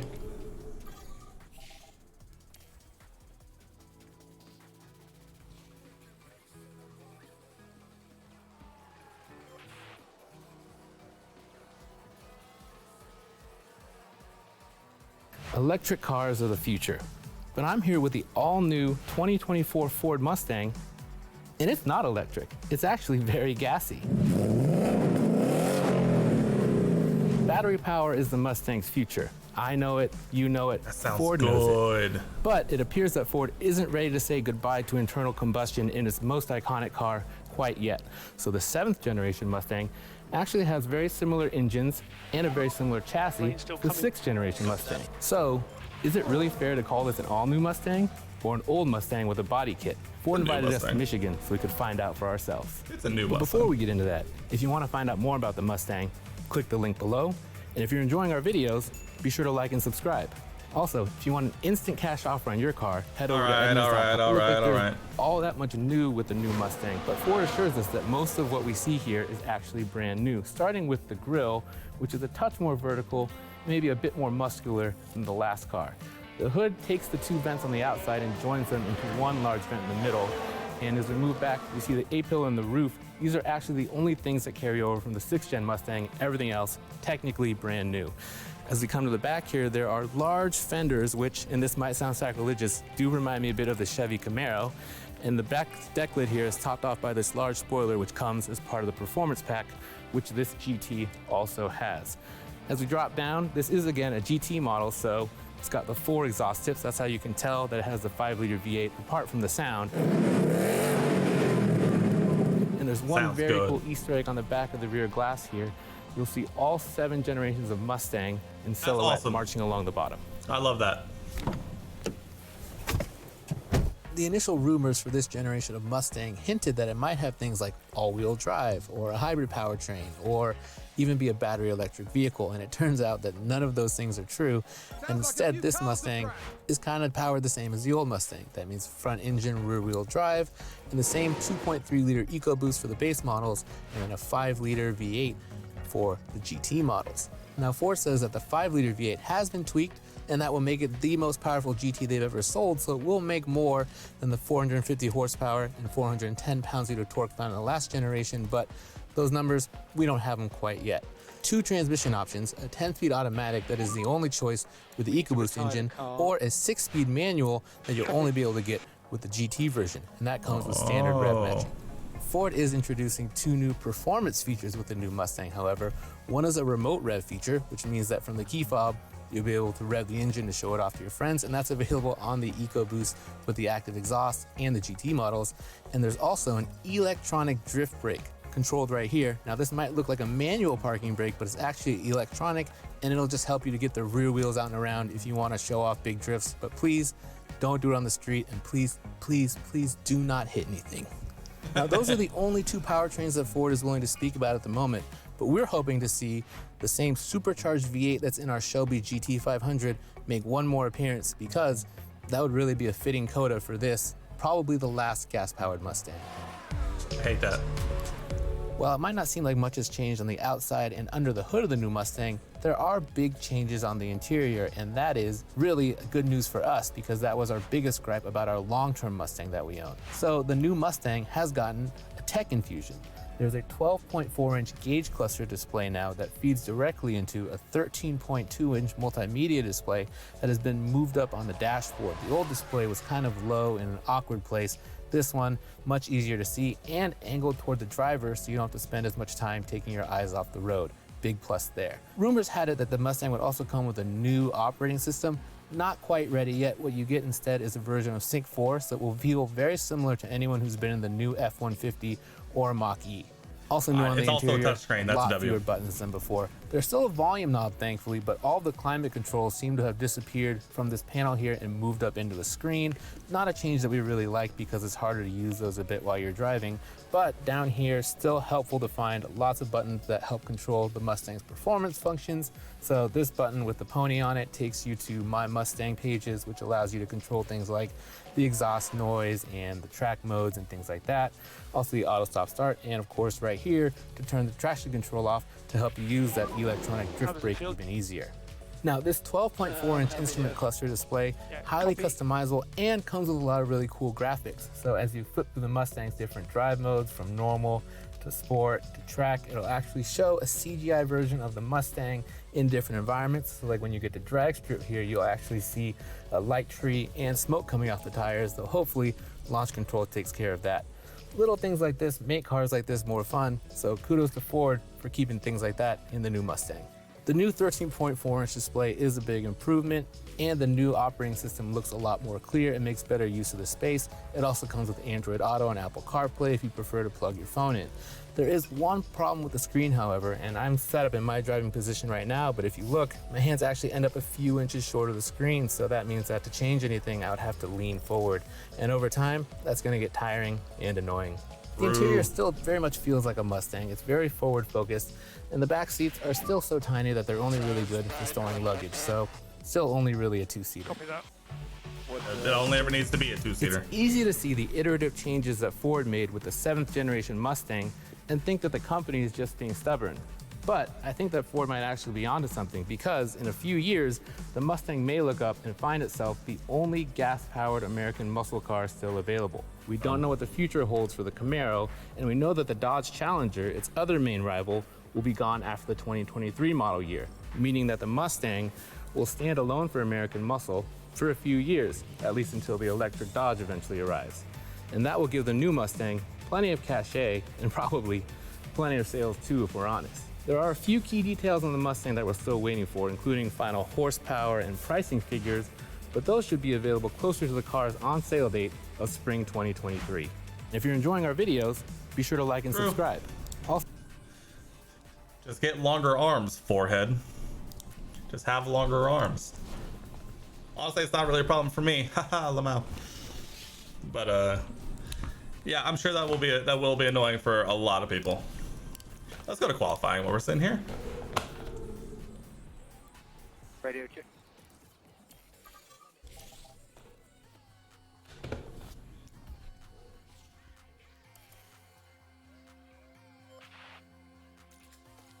Oh, it's gonna rain. Oh, sheesh, it's gonna rain.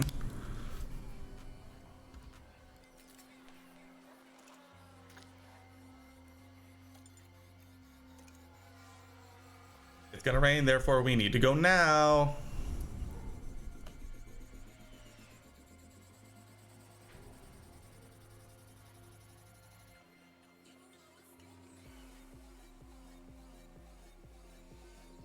Beautiful. Beautiful. Beautiful timing.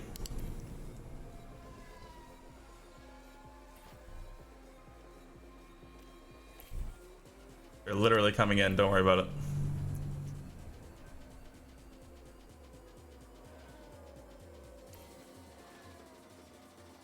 I'm literally not even going to send them out again because there's no shot that they're going to have times anywhere close to this with the rain.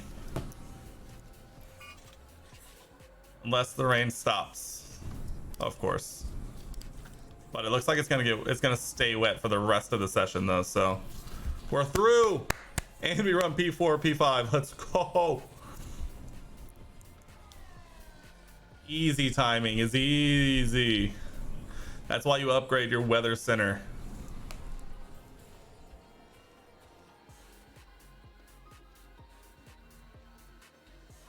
There they go, in futile efforts.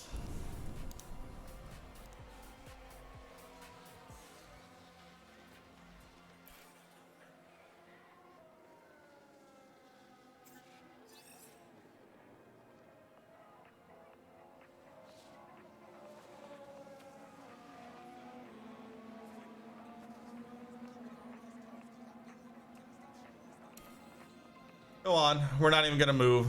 Thank you. Both through. Any of notes? Sebastian Vettel out.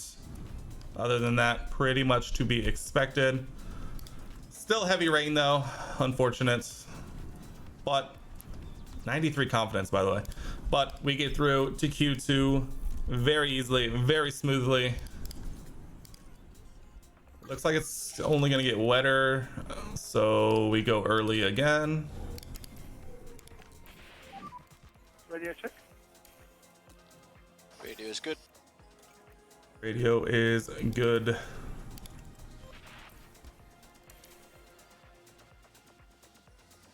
I'm gonna try and get out just in case this turns into wet, and we can kind of do the same thing. Hamilton, get out of the way. Thank you.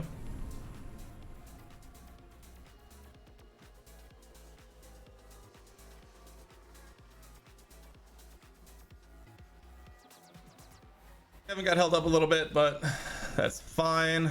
It is going to start dumping, hopefully here in a second. Please. Please start dumping. Please. Alright, it's not going to be dumping per se.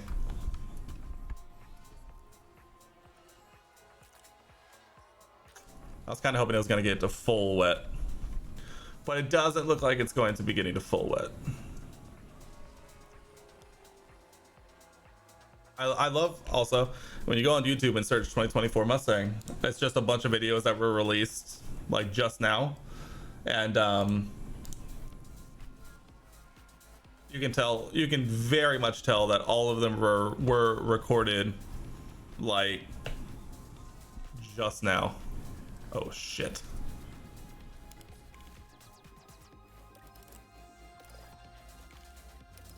Like, is it actually?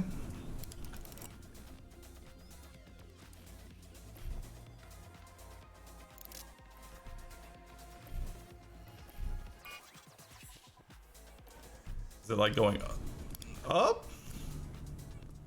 I'm so confused. Oh god.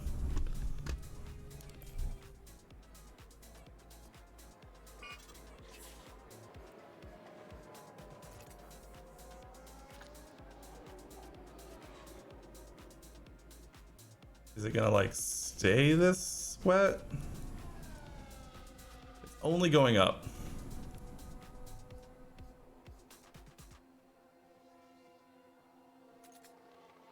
We have heavy rain in 4 minutes, so yes, it's only going to be going up.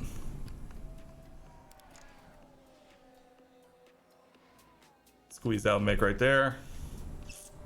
All the people who paid to have early takes of the vehicle insured, yeah, definitely. It's always fun because even in that video we just watched, you could tell he obviously he hasn't seen everything. He just got access to the GT early, because he even mentions that he's hoping to see some version of the supercharged engine. Which, did they mention if the Dark Horse has a supercharger on it, or is it just like a more highly tuned version of the Vivo Coyote?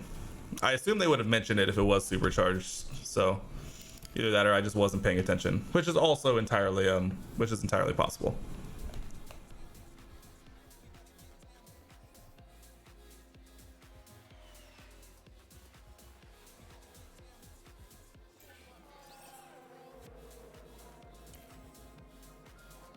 We're through because no one improved. We're through because no one improved. Except for Kevin. I forgot about Kevin. Make us through though. Make us through.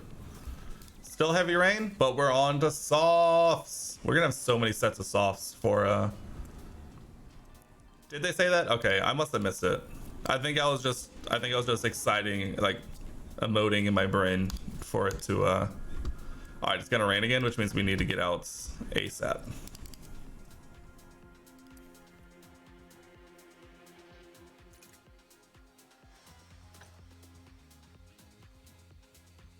Oh.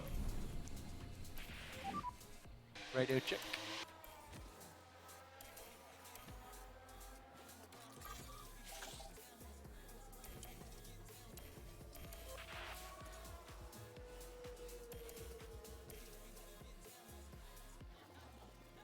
Let's go, Mick. Get a tow.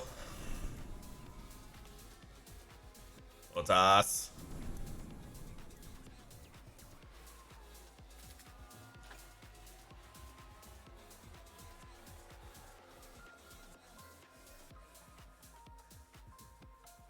I hope it's supercharged at least. If it's not supercharged, that would kind of suck.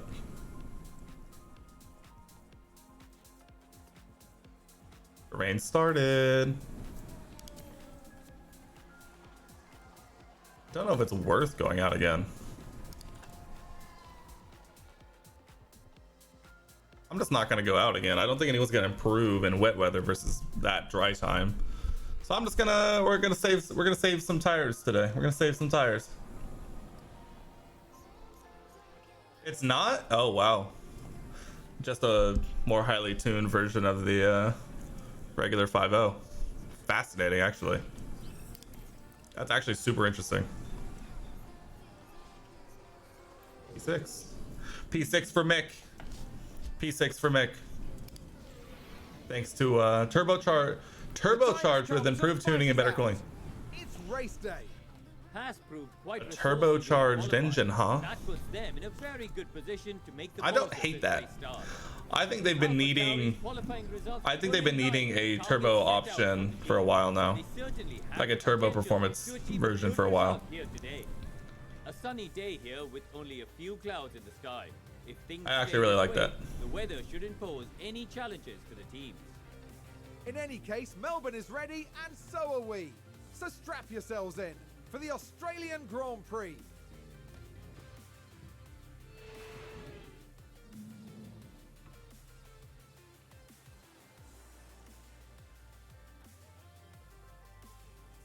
To the Australian Grand Prix, mediums to hards. Oh, this is going to be a tough race.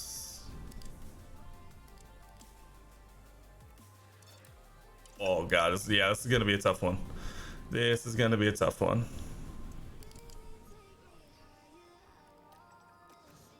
Kev starting further back. Is it going to rain? I don't think it's gonna rain.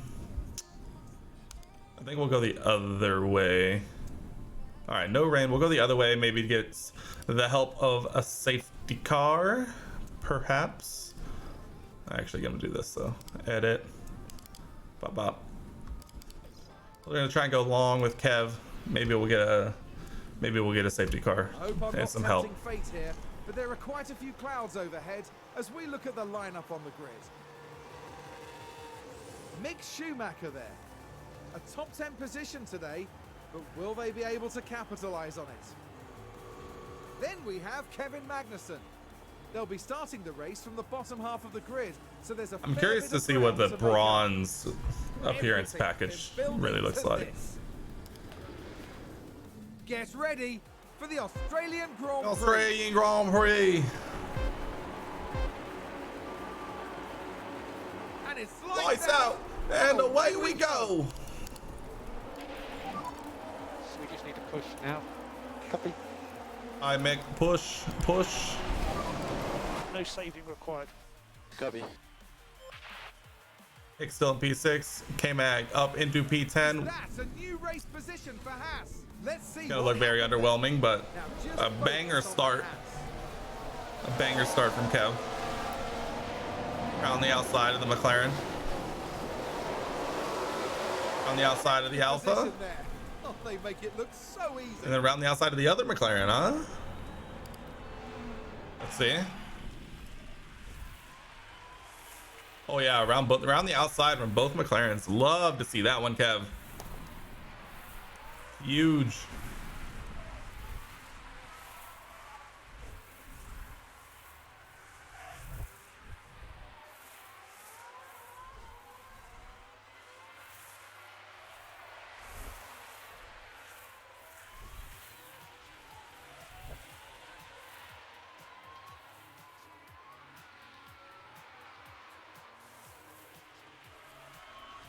I want to learn more about the GT3, GT4, Le Mans car, the spec series car. I love the livery, the white with the blue, the performance blue. I love it.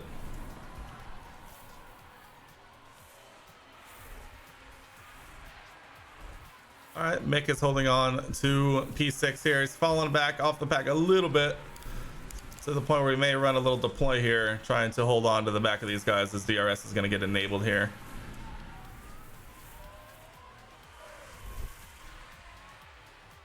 Up. DRS enabled. DRS is enabled. See that rear wing open, Mick. Yellow flag, sector 1. Oh, did someone run wide there? Sonoda running a little wide, are we?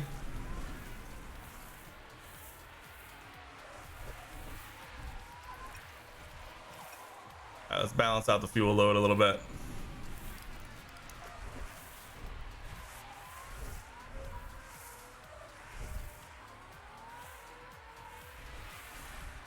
We'll run a little deploy here, try and close up this gap as much as we can. Also to defend from Ricardo behind.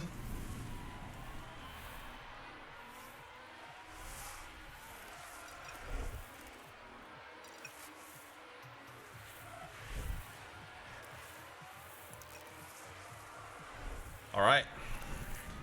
Holding firm. Kinda.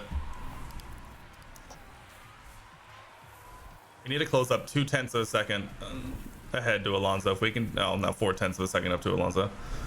If we can do that, that would be great.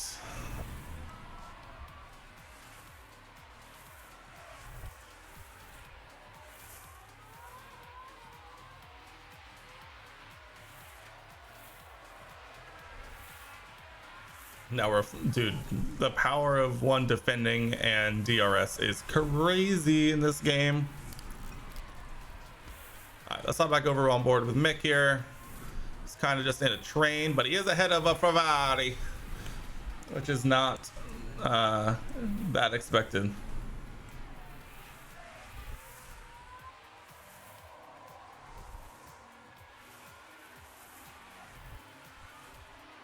Kevin's in the fight though. He's in the fight. Gasly is all that stands between us and the top 5.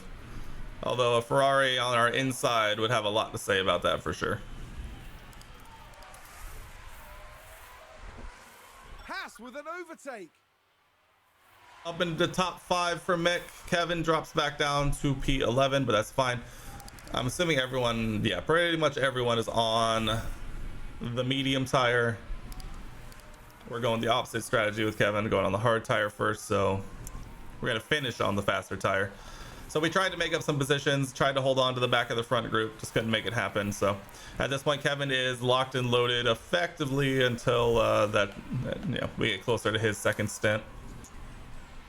But defending on the inside, let the Ferrari through. That's probably a good call. We're not really in that fight with them. The Alpine up the inside kind of sucks. Advance the race position. Yeah, our car just does not have the pace around Albert's Park. We don't need to see a game. We already saw it. It's okay, I promise.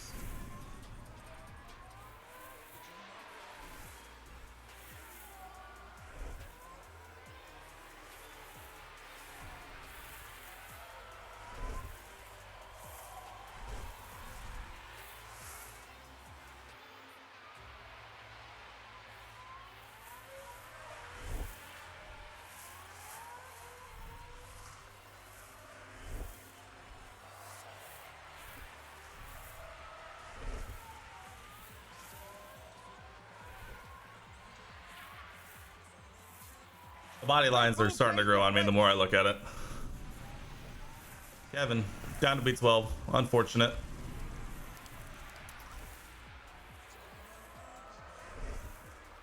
As long as we can hang in DRS range of the Ferrari, we are doing pretty A-okay.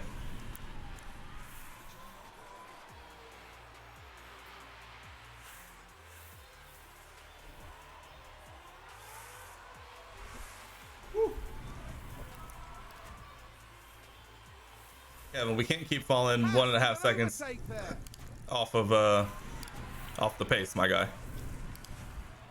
Keep fighting though, keep fighting. We'll get there.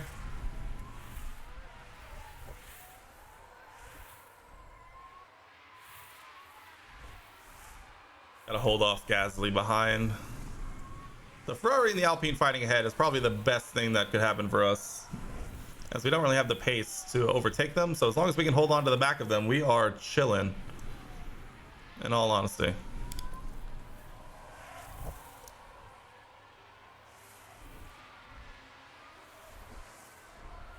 An excellent move by Haas to gain a few places. Mick around the outside. We'll see that again. Take a look now. Right, watch this. There's Look at this, down the inside.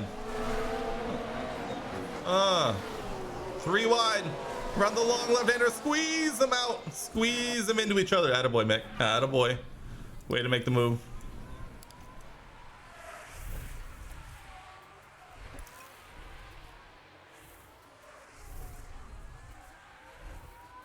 Oh, and we broke DRS behind. Oh, sheesh.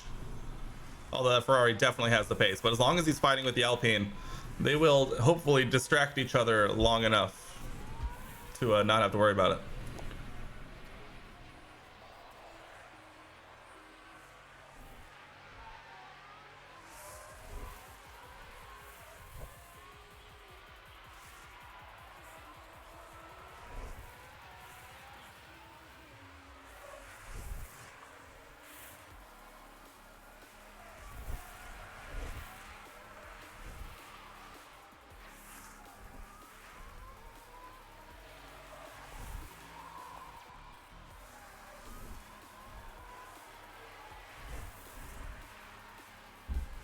Mick hanging on in 5th. The Ferrari is gaining. Kevin down in P13. But once again, not really in the same race as everyone else. So we are entirely kind of just chilling. Not having DRS down the straight was odd. Feel like we should have had it, but that's not the point. Back over to Mick. They have caught up now. So we'll go back down to balance fuel because we are a few laps below. Fury, welcome in. How you doing? Good morning, I should say. I almost said how you doing this fine evening, but it's not really evening for you. I'm doing well. We got a late jump on this because Ford had their reveal for the 2024 lineup of Mustangs, and so we watched that. It was fire. We enjoyed every moment of it, and now we are into round 3 of this 2023 season with Haas. Preparing for university? Absolutely. I always have to have a mental talk myself whenever I see you stop in to not reference the evening because it is literally not for you. And it always takes my brain a second to remember that. That's good. Glad to hear you're doing well. We always love it when we're doing well.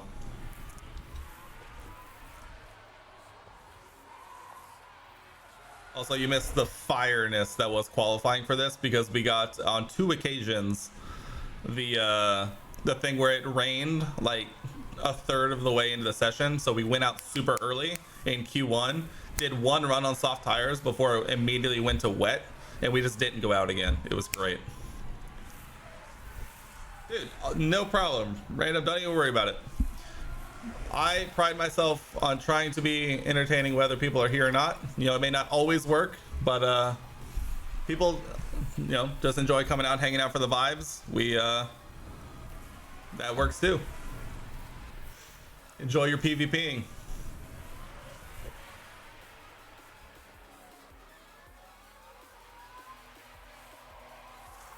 Yeah, so we got a free ticket into Q2. Unfortunately, the same thing happened in Q2. Mick got through on a dry run. Unfortunately, Kevin was we sent Kevin out just like a third of a lap too slow, and he got caught up in the rain and just could not improve and was out in Q2. But Mick got into Q3. We did 1 run on, we got 1 soft run on in Q3, and then it went to inters, and we got Mick qualified 6th. So we are chilling and absolutely just battling the top 5. Hell yeah, random. I appreciate that. Mick's fighting in this one. Oh, also, Fury, I gotta talk to you about this. So in my Aston Martin save earlier, I was playing around. I don't know what we're on, but we are on an absolute tear. I finished season 2 today. We finished 3rd in the constructors in season 2. Somehow finished 3rd. Don't ask me how. And Esteban and Daniel went P6 and P7 in the drivers. Don't know how. I got both of them a podium. No idea. The Aston Martin car is not that good, and I have no idea how that worked out. So now we're going into season 3 with some very high expectations, and I don't know how to feel about it as of quite yet. But that's been fun. I've definitely been having Aston Martin overperforming their actual skill at this point. Akon, leave me alone. I got you a podium in my other save. Leave me alone. Oh, and we don't get DRS. L plus cringe plus ratio plus I fell off. That's a good overtake from Alpine.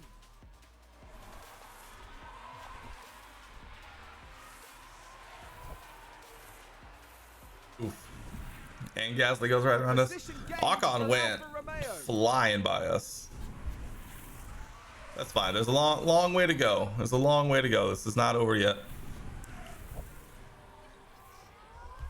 Kevin up into P9. Don't think we haven't noticed, Kev. Attaboy. Keep going. Up the inside. Yes, sir. Squeeze out Albon, please. Squeeze him out. Squeeze him out. Thank you. That's some early pit stops I'm feeling. We're gonna put Mick on aggressive because it feels like this first round of pit stops is going to come sooner rather than later. Your season 2 Bahrain for Williams got a P8 and fastest lap for Piastri, but because of the change in points, it was just a 1 point for that. Okay, we also have to talk about this. A 1, that sucks. So the sporting regulations changes for season 3. No point for fastest lap, no point for pole position, no double points for last race, and the change to the old scoring system starting at 10, only score in top 8. I am not looking forward to season 3 at all. There's no points for anything other than finish position, and it's the old system. I am in hell.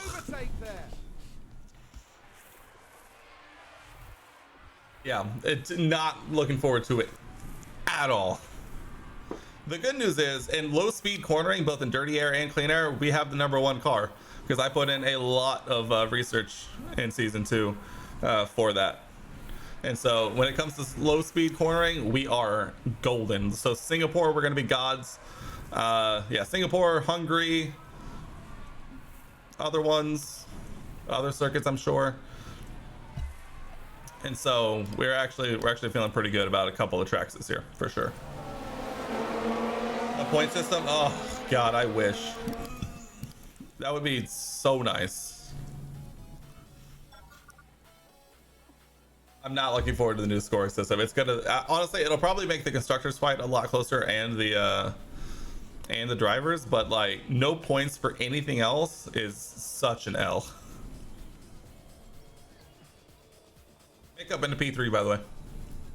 But other regulations like cost cap and technical, yeah, everything else is super fun. The technical stuff is really interesting, and the financial ones are really interesting. It's just like it feels like the sporting ones are so bad. My favorite one is the one I have on this save, where for this season we got an extra gearbox, ERS system, and engine throughout the whole season, which I think is perfect. I played around with it on my Aston Martin save. I think I can get through the whole season with less components, with the exact number of components they gave us. Yes, sir. Deploy, push, attack, box, Mick, box. Yes, and Leclerc spin. So Mick, dude, if they added sprints into the next game, that would be awesome.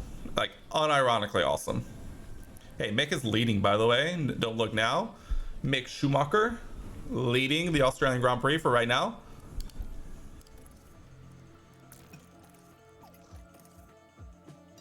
We gotta try and make him last.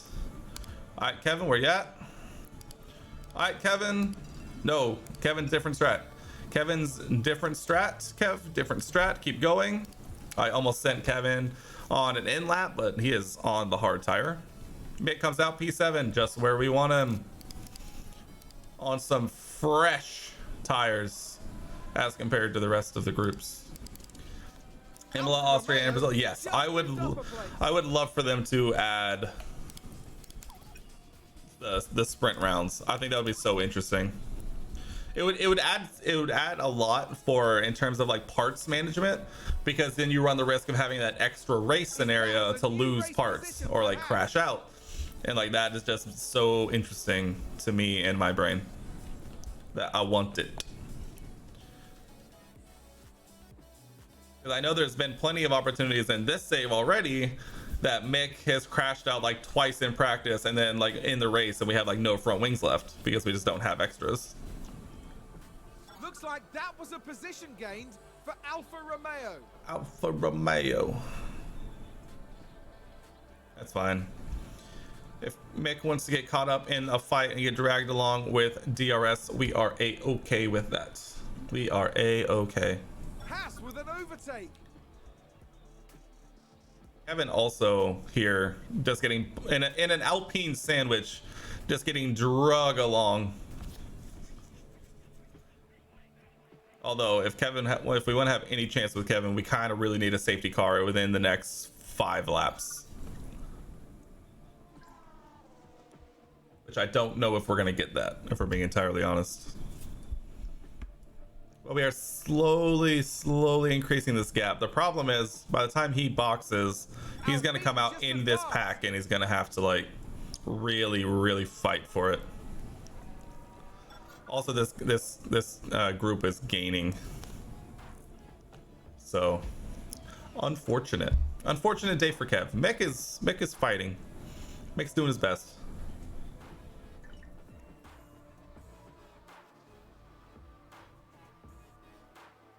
Other than that, not a whole lot really going on right now. Burn off a little fuel.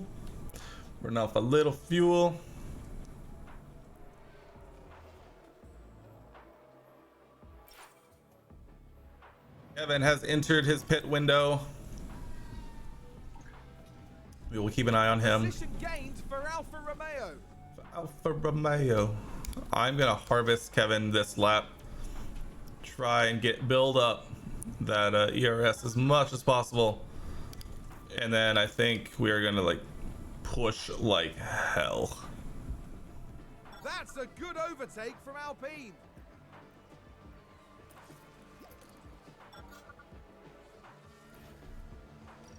Box, Kevin, box. Box. Copy box. Push, Kev, push. Moved up the field.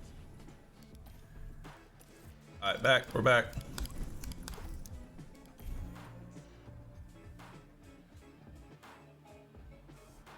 Out in front of Leclerc, let's go. All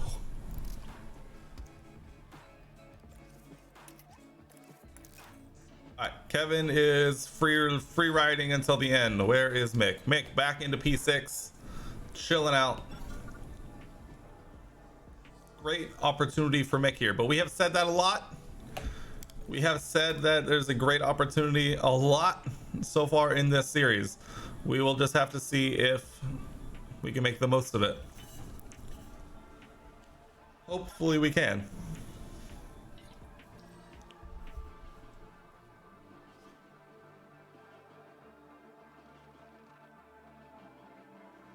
Gasly though, pulling away, he's trying. Russell pits. Alonso pits. That's a free position, baby. Let's go. Are they on a two-stop? They are on a two-stop. There's more people running the two-stop here than I thought. I figured the one-stop was going to be pretty standard. Kevin's up to P12. Where's Kevin at? Kevin's on the heels. Kevin's on the heels of the Leclerc. Hopefully Leclerc can kind of drag Kevin forward a little bit. Drag him a little closer to Alonso and Valtteri and whoever's in the middle there. Albon. Ocon stops. Make up into P4, by the way. Fighting with the Alfa Romeo and the Ferrari. We are vibing. That's fine. We're not as fast as the Ferrari. We know this. But as long as we can hang on to the back of him, we'll have an opportunity. For Mick, we literally just need him to hold on as long as possible. And for Kevin, kind of the same. Safety car! Safety car! Safety car! No safety car for a multiple cars crash. Car in the wall. Who is it? Okay, shame them. So Alpine on Alpine violence. Oh no, the humanity. Alpine on Alpine violence. Oh God. Oh, there's chaos on the track. How's that not a penalty, by the way? So Kevin, all of a sudden, finds himself in a golden opportunity here. One Alpine in the way between him and the points.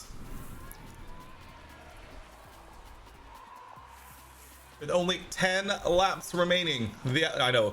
They got to do something about the Alpine on Alpine violence. It's the man. Defend like a lion.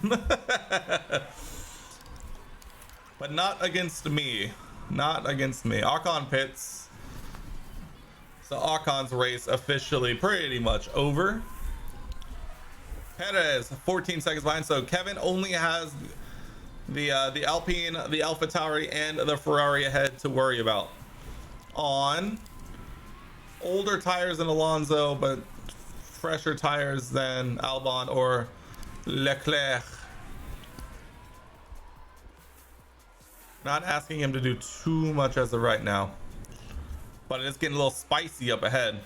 Kevin just needs to be here. He just needs to be in position to take advantage should a moment and an opportunity arise. Make it still fighting with signs. That's fine. Again, as long as we're in a position to make a move, that's exactly where we want to be. We're gonna focus on Kevin now, mainly because I want to see if we can get Kevin into the points here. Although with the amount of fighting going on up ahead, I don't know if there's going to be an opportunity soon, because if they keep going too wide like that down the DRS straights, I don't know if there's going to be an opportunity really to squeeze by.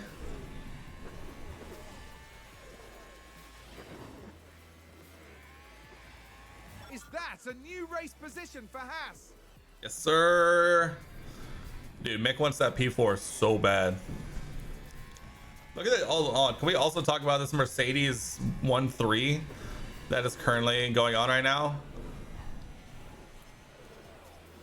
Absolutely, Fury. Thank you so much for stopping in. Have a good day. Hopefully I'll see you again another day. Friday, I'll mention if you're still here. Friday, we're not doing F1 stuff. We are having a friends get together with me and some friends, some other streamer friends, and we're gonna be just kind of chilling, playing party games, and just kind of hanging out, having a good time. So if you're in, I will see you then. Otherwise, next week we'll be back to more F1 stuff. Absolutely.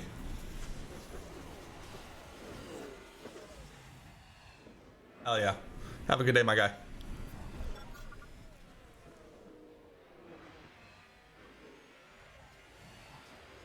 Oh, Hamilton goes flying by.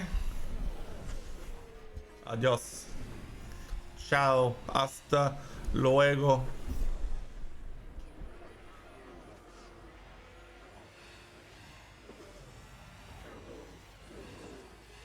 Verstappen getting absolutely dropped. Is he gonna get DRS? It doesn't look like it.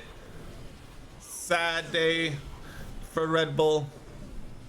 We've kind of ignored Kevin here for a little bit, but he's kind of still just in a train, so it's way more interesting. Oh, the back marker. Oh, Sonoda. Sonoda in the Williams, by the way. Very funny. All right, how we doing? Chasing the back of an Alpha Tauri. All right, if Leclerc can break DRS to Albon, which it does not look like is going to happen. All right, let's mount a little attack here, Kev. Let's mount an attack. Get by the back markers. Good, good. Get on the aggressive tires. Let's see if we can make something happen here.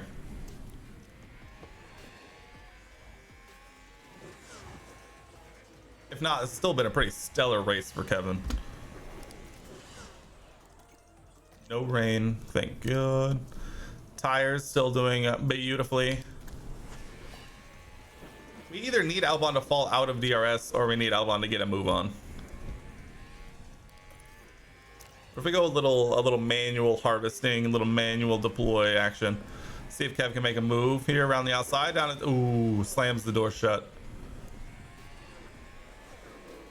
Should be a flat out up the inside. Yes, sir, Kev. Get the move done. Get it done. Flat out. Flat out. Yep. Now drop him. Haas with an overtake. Yep. Up into the points. Huge possibilities here for double points for Haas. Yep. Into DRS. We're flying.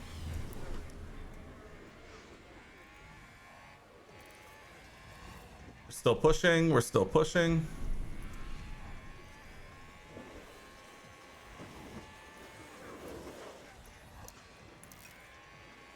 I appreciate the confidence here, Kev.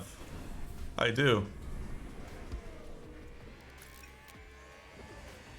All right, we're gonna mount an attack next lap. We're gonna shoot for next lap. The problem is we don't have as much ERS as I would like to play around with here. We're gonna deploy down the straight.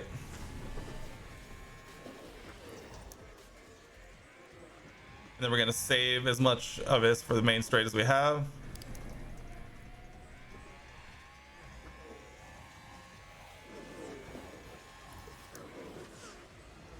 That's a new race position for Haas. Schumacher overtake signs. Oh my God. And Alonso overtake signs. Hopefully they'll fight. And Mick will be free to run off into the distance. Come on, Kev. We got to be in position here. We got to be in position. We can't be lollygagging.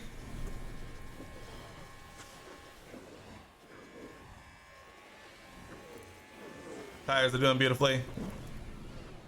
Yes, fight. Fight.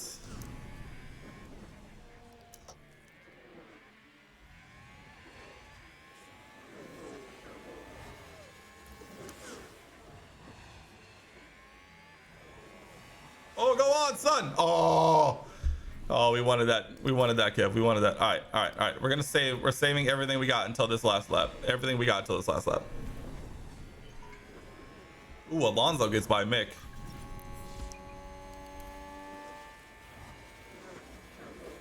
Mick, I just need you to survive. That's all I need. I have a lot of traction issues. Copy that.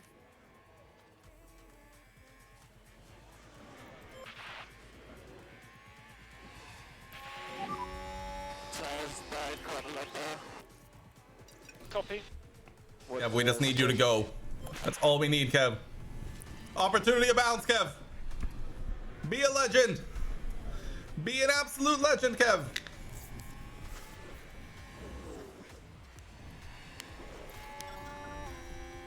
Schumacher overtakes Alonso down the backstretch. Mick's fighting for fourth with his life. Oh, and it's Hamilton. Lewis Hamilton wins a two-step podium for Mercedes. All right, looks like Kevin's gonna finish in the points. Unfortunately, we could not make a run on the DRS train ahead. Okay, so that's checkered flag. Double fucking points for Haas.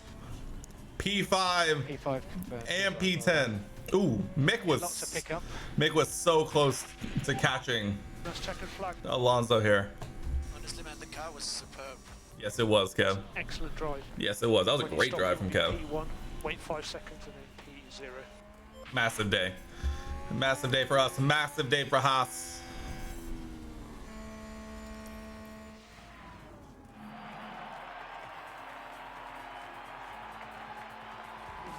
He's living the dream.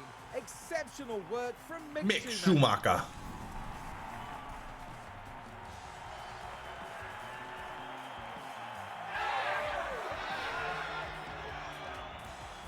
This is a good result for Haas.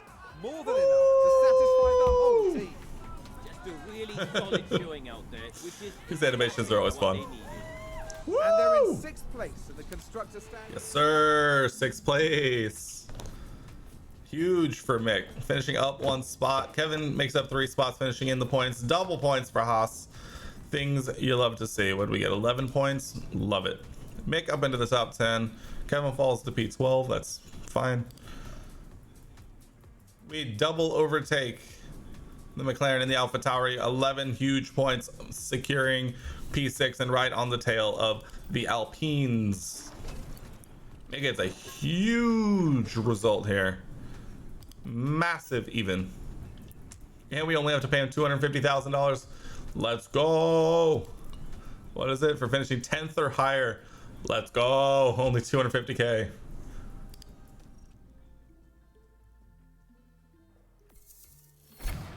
And our side pod design is complete. Let's go. All right, let's manufacture some of these bad boys. We need to make, don't we need to make some new things, actually? We have 1 in development, which means we'll have 4, so that's fine. Front wings. We need another one. I have no manufacturing capacity. We love that. I mean, we have no, if we have no capacity, then we have no capacity. I didn't really go through. Regulation vote results. Airflow focus changes. That's a, I feel like this is just a massive change. All right. Car part research unlocked. Noted. Post-race review. A great race. Our underfloor is manufactured. We actually have underfloors. Make one, please. What was it? Front wings? I backed into. I started a new thing instead of. I'm aware the front wing is low. I am aware. The chassis are done. Which means we can go here. We can go front wing. We'll make a few. You can never have enough, apparently. And we can design a new part. Let's go. Little suspension action. Finish out all of our wind tunnel and CFDs. God, our car is like decent. Like decent.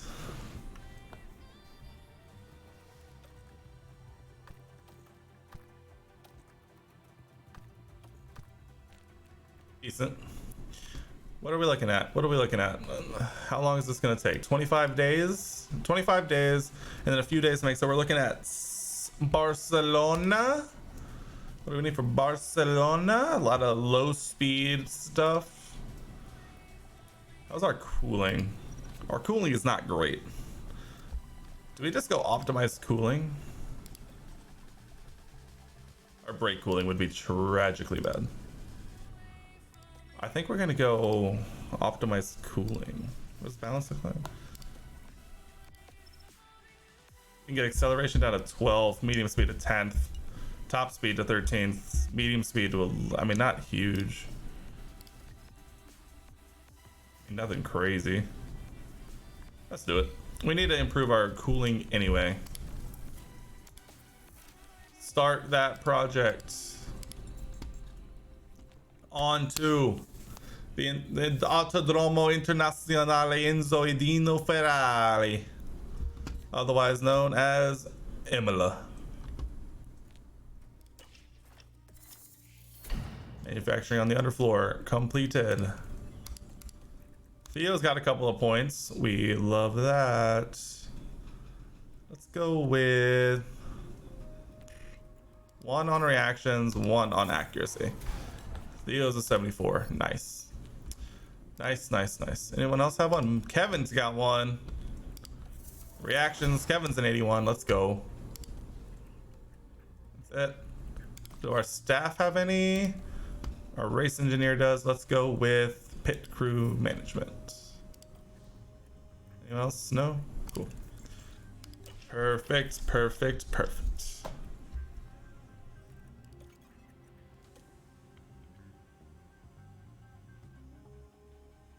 Cool, they actually have no major notes. Perfect. We love that. We can reach Q2. We can reach Q2 in Imola, I believe. A finish position streak of 12th. How about a qualifying position streak of 15th? I think we can do that. I think we can do that. You know what? I know we can do that. I know we can do it, and therefore we shall. We shall do it. The hills of Tuscany are green to the south, but here in Imola the air is red hot.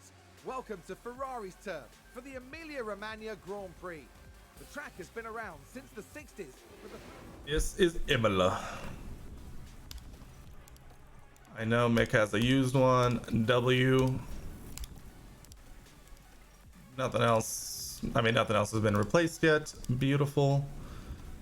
We are gonna put Theo in this session. He's still fine on everything. Bada bing, bada boom. 18 laps.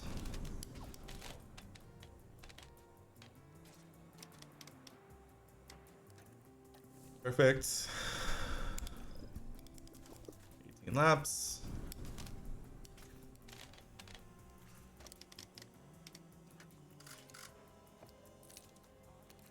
Bing, bada boom. Go to practice 1.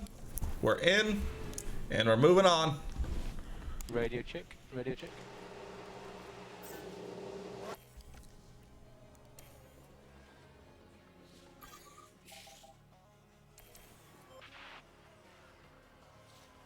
I don't know why I'm doing 8 times. Let's get this thing going, huh?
Oh god, the practice really is just like the most boring What's your part. thoughts on coming in? Bad. 31. There's something completely wrong. All okay? Good to know, Mick. Thank you. Theo. 28%. What do you think? Even better.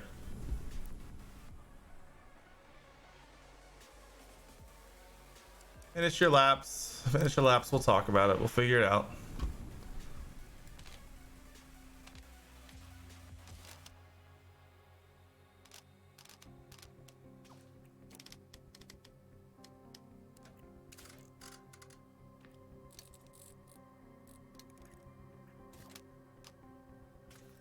Sure, tires, 25 laps. Let's see, everything's bad, everything's horrible.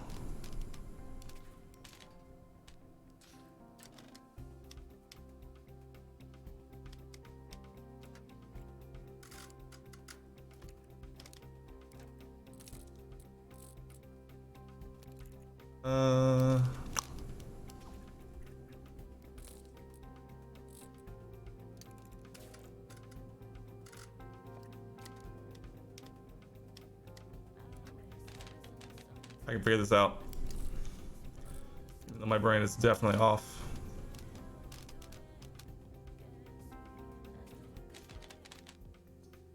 Okay. Bad, great is close. Bad is a far away. Bad is at least just back in. And it's in. Whew. My brain has moments with that little mini game every once in a while.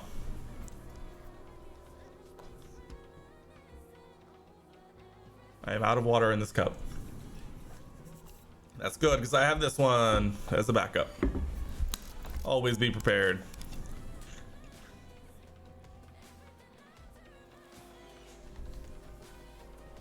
I feel like I just have not been drinking enough water, so I'm really trying to make a concerted effort here to do so.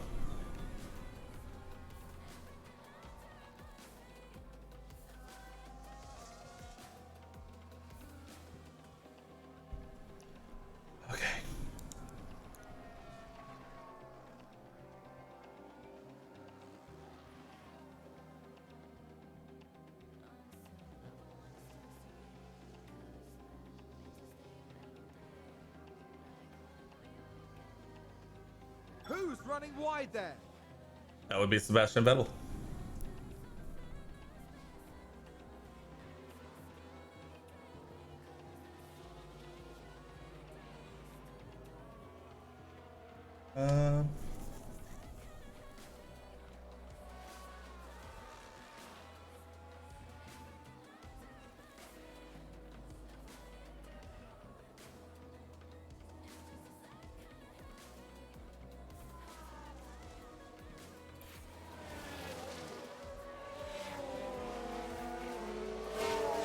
It's good. Good. We're on the right track. We apparently still have a long way to go, but we're on the right track. 85% for Theo. That's great. How's the balance? It's perfect, some might say. Definitely not perfect, but it's pretty good.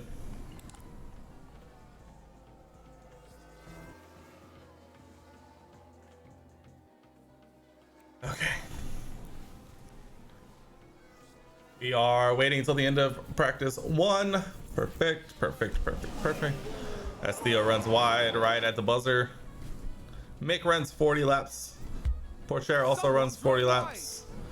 That's great. I actually love that. But he damaged the underfloor. A little unfortunate to that. It's a little unfortunate to that. Good session. Great session. Minus the underfloor damage, obviously.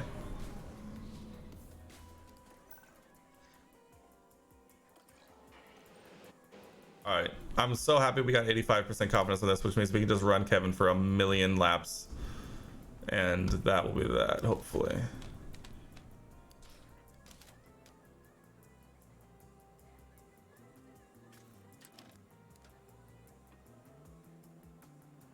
All right, we're in.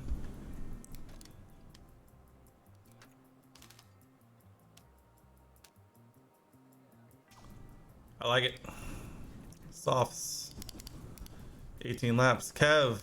Softs.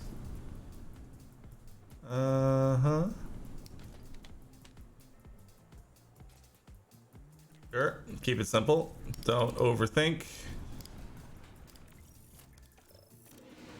And off we go. Radio check. I really want this first setup for Kevin to go perfectly. Throw him on the mediums, let him run for 30 laps. And then for the next session, we'll get him out there and run him literally for the entire session.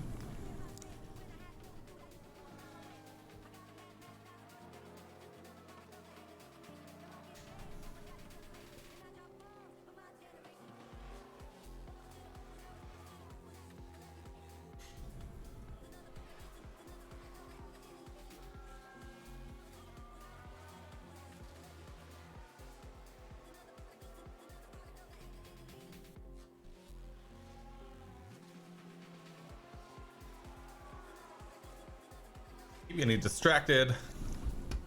How are we doing? Where are we at? What's going on? Someone give me the details.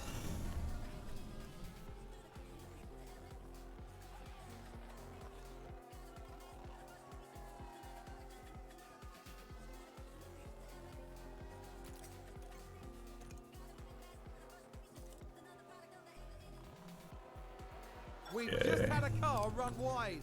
Valtteri, no, not like this, Valtteri. Don't run wide. We need you.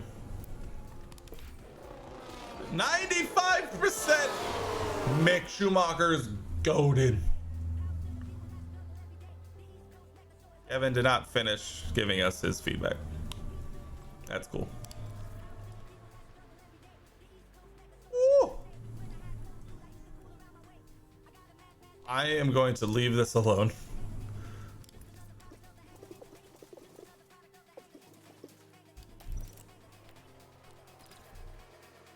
All right, what do we got? We got an optimal on braking stability, which is fantastic.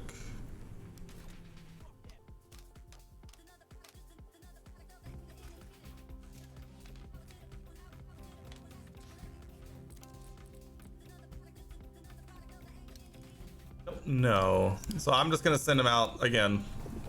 Minor changes, and we're gonna hope that it goes well.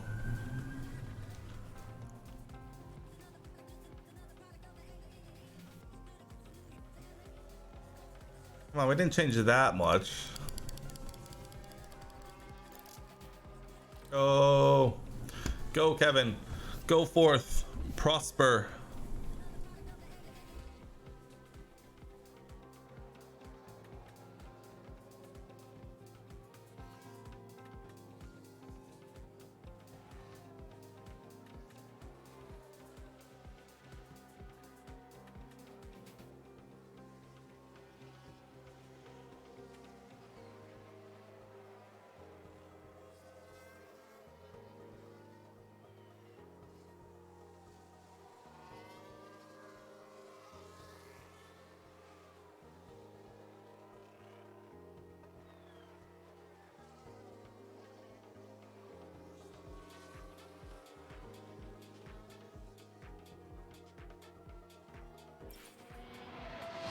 Minor gearbox wear. Uh-oh. Trying to save components here, boys. We're trying to save components. We don't need to be doing that. We don't need to be doing that if we don't have to.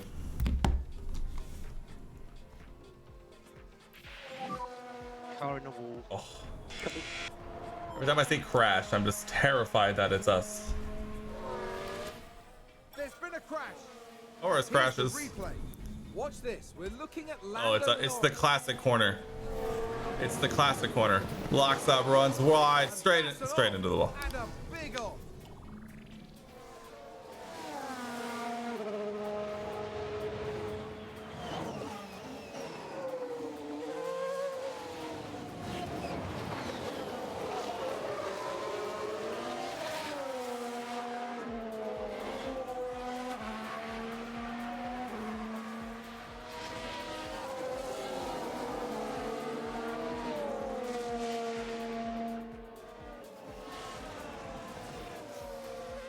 Fascinating. All right, how we doing? How we looking? Dude, Mick is gonna hit 100% track acclimatization like immediately. Yo, Ferrari's wallpaper Wednesdays are fire.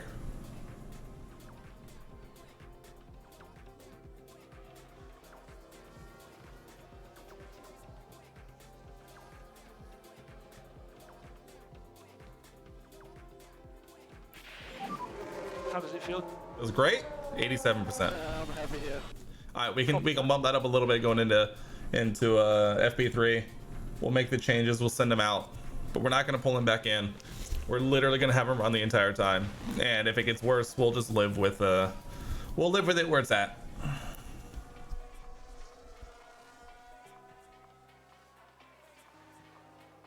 And coming through. The checkered flag is now 45 laps in under our belts. 42 for Kevin. Perfect. That's exactly what we wanted.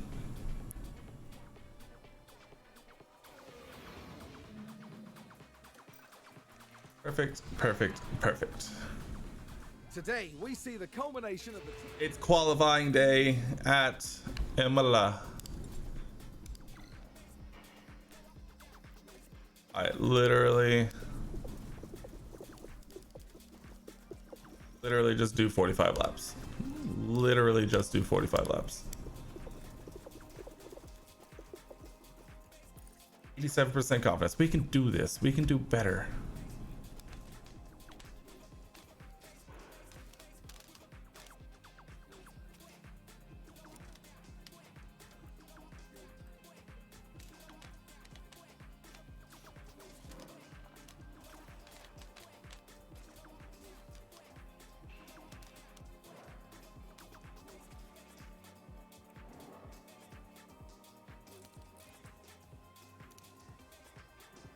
Let's just try it. Let's just try it. Literally the entire plan is just send them out there for literally the entire time. So we are just vibing. We are literally just waiting.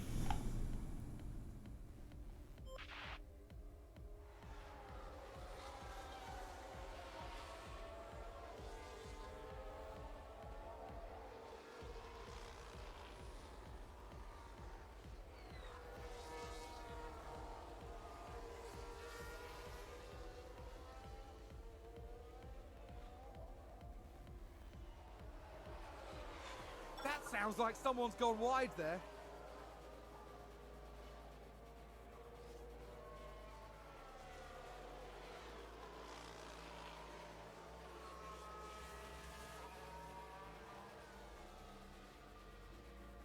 I saw a tweet that just says, why is socializing so hard? It's like that's mood sometimes, if we're being honest. I just realized we like started the session with make it basically 100% already. So Make is literally just going to do a million laps.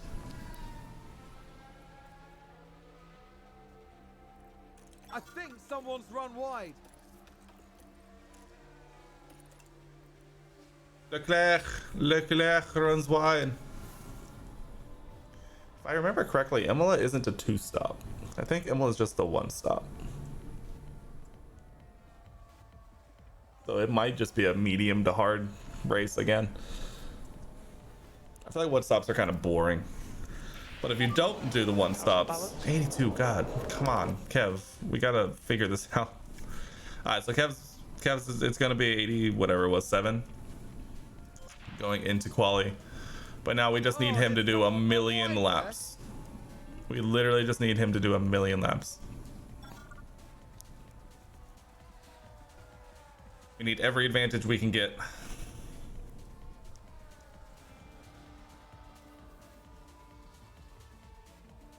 I'm actually just gonna put it on the lap counts here. Let's keep an eye on these bottom two. So far we've run 6 laps more than anyone else, 7 laps more than anyone else.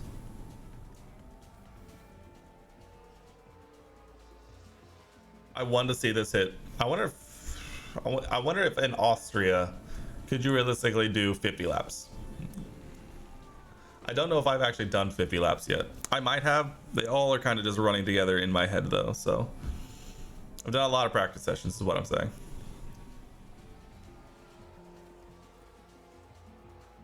This is a straight line. Kev is gonna get there literally like right at the end.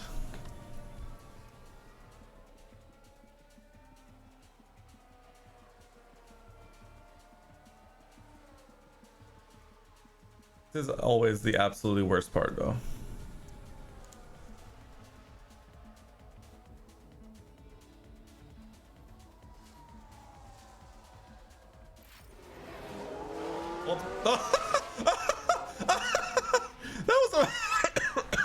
That was a murder. That was a murder. Oh my God, it was a murder. Sounds like there's been a crash. Oh my God. Let's take it was a murder. Okay, so there we have the LP. It was actually a murder. Oh, a nasty crash there. Oh my God. Safety car, virtual safety car. Was that it was a murder. Multiple cars, I think. Let's have a look. And it's over. Did they red flag the session and it's just over? Kevin only got to 91. That sucks. Actually, that sucks. It was a murder though. We have a murder on our hands. Oh my God. We actually got a murder.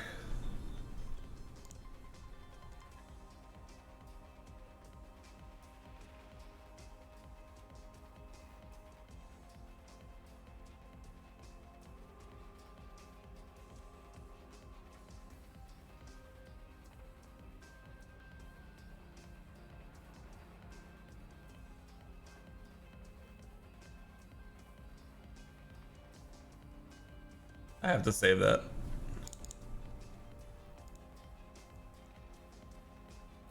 Can I see your... Oh God. The music. It came from within. Alright. On to quali. We gotta make sure to put this back to 87 for Kev. We gotta make sure all of the parts get put in correctly. Gearbox is very worn for Mick, but we got some fresh and clean components in there. Let's start qualifying. Radio check. Radio check. No rain. So we have a normal quali going on here.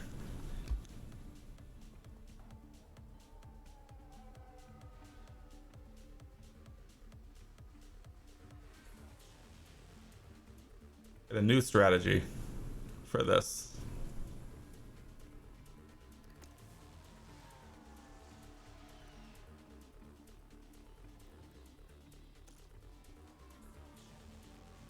I've been playing around this on my other save.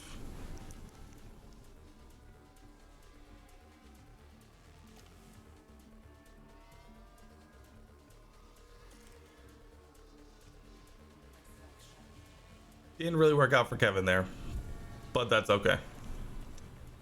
Or not Kevin. Yeah, Kevin. It did not really work out for Kevin there. It looks like it's going to work out for Mick. Yeah, it's going to work out for Mick. We love that. Locked up. Mick locked up though, so never mind. What a cutback. Let's see what happened there. Now, I mean, he focus just on locked that up and hand. just went straight on. Going Like, wide wouldn't really say that's He's locked up and gone straight on. Oh, Mick. Why'd you have to go around again? Mick, you just toasted that set of softs, by the way. Absolutely roasted and toasted, my guy.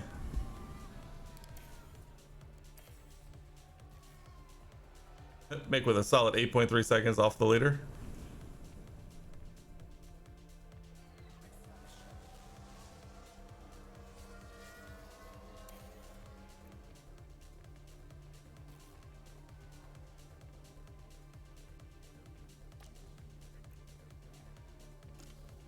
Oh, he snuck out. Let's go.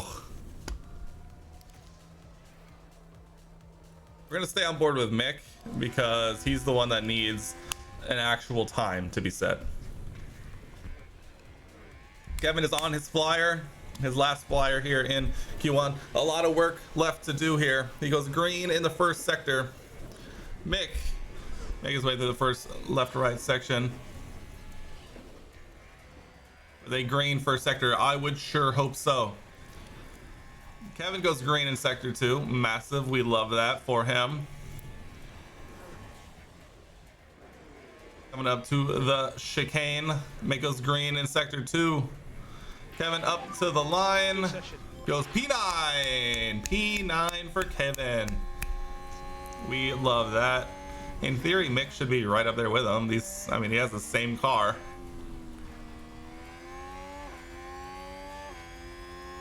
He gets up to the line and P12. Mick likely out here.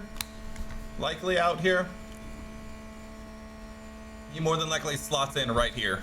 P16, unfortunately. If he only goes 4/10ths faster. 400ths faster, sorry. Looking at the rest of the field here. Ocon does not improve, which means unless Joe Stroll, Duan, or Tsunoda all do better, or any of them, I guess, beat Ocon, even though I really doubt they do, we are both through to Q2 here. Absolutely, let's go. Absolutely, let's go. Tsunoda jumps Stroll, though. That's hilarious. Through to the next session. Carlos Sainz with a grid penalty here. I wonder if he was the one that murdered the Alpine. I would imagine he is in fact the one who murdered in cold blood the Alpine. Use set of softs here. Use set of softs. Radio check. Radio check.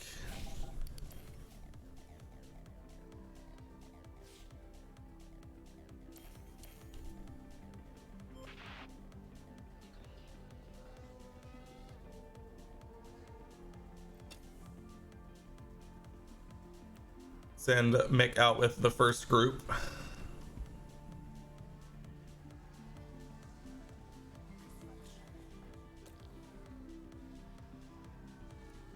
I didn't really mean to get in Mick's way there, but we did, so there's that.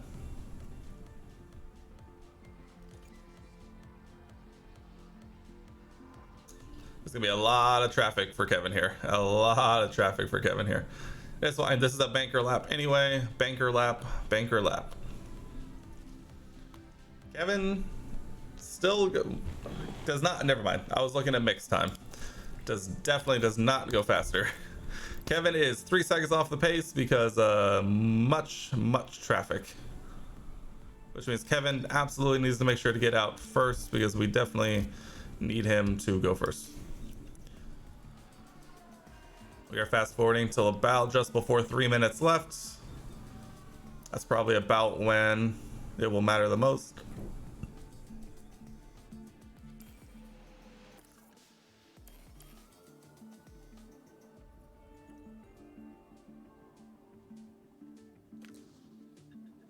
Go ahead, Kev. Go ahead, Mick. Slide out ahead of everybody. And we'll be hopping on board with Kevin this time, as Kevin is the one who needs to set a realistic time, as he seems to be the one with the pace on this one.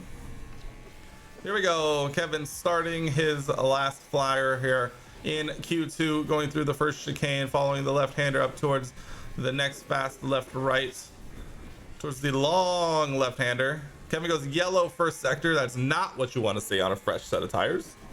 Somehow, even though he was caught up in traffic the entire first sector, last time he goes yellow here. So I believe unless Mick goes absolute god mode here, I think we are out here in Q2. Mainly just because we really, haven't shown the pace to get out of Q2 here. That 9/10 off is probably about where we're at, as demonstrated by Kevin here.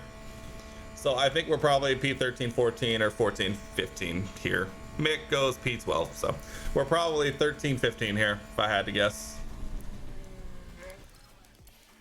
So go ahead and speed it up and get everyone to come through with their final results.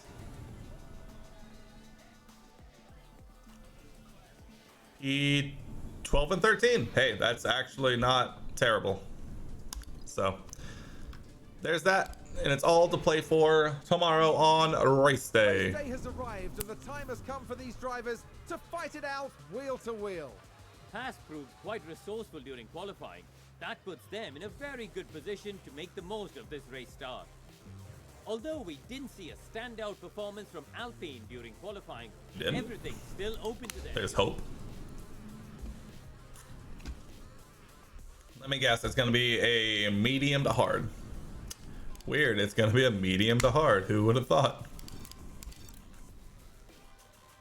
All right, Mick will put 1 lap longer. Kevin will run with the bog standard on the lap strategy. Then we will go push, push, and then we will go push, push. And let's get the Emilia-Romagna Grand Prix up and going. But there are quite a few clouds overhead as we look at the lineup on the grid. That's fine. We don't care about no clouds. There we see all we care about is results. They're starting in the bottom half of the grid today, so there's a lot of cars between them and the podium. And it's Schumacher as the second driver today. With their starting position in the back 10, they'll have their work cut out for them. Will their hard work pay off today? The crowd are on their feet in anticipation of this, the Emilia-Romagna Grand Prix. It's lights out, and away we go.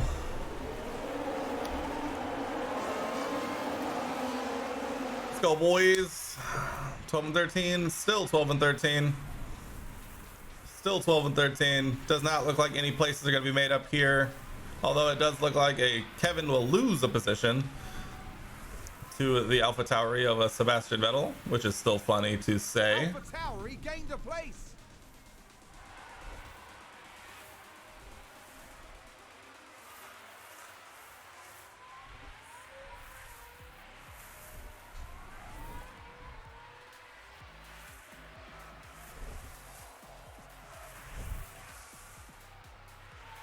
Apparently Pierre Gasly blew up the internet today based from his Instagram, which I have found hilarious.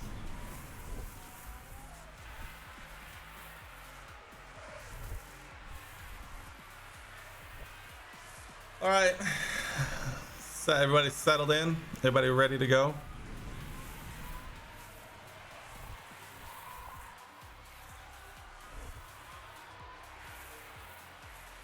Not a whole lot of drama so far.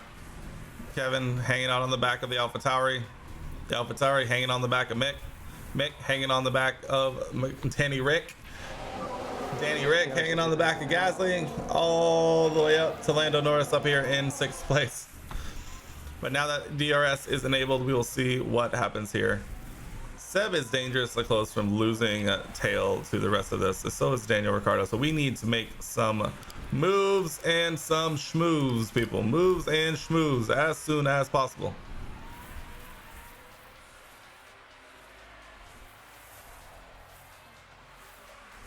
Let's get these moves done, people. Let's get these moves done.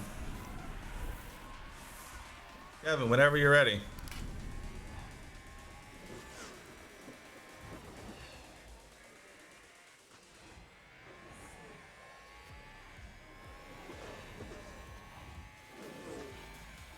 Oh, Kevin, we just don't got the pace, do we? Mick, same with you, no pace. Well, the gap did kind of close up a little bit. Kevin is falling off of Vettel just as fastly as Vettel is falling off of Mick, so that is dangerous to say the least. The tires is everybody on? Wow, a lot of hard runners. Ooh. I feel like Daniel should not be falling off that hard or not be able to get by the hard runners like this. Kevin! Why are you just parked, my guy? Well, Kevin's in P20. That sucks. Who's running wide there? That would be Kevin. Copy that. Hog.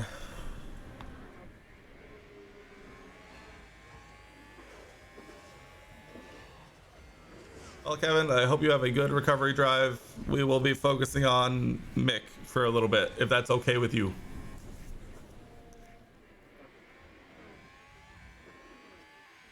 I sure hope it doesn't take you that many laps to really get onto the back of the Williams of Yuki Tsunoda. I would really, really hope so.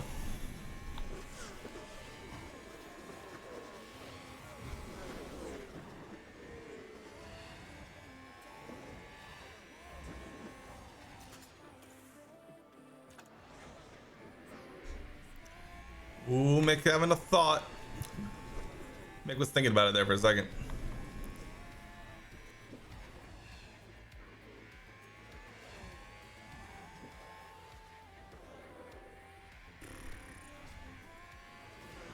This has been pretty chalky so far. Minus Kevin running wide. He did gain like a second on that last lap though.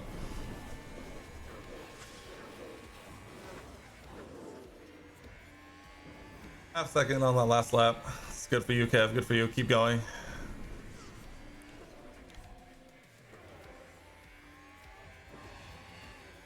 I mean, we're kind of just chilling, right? Like,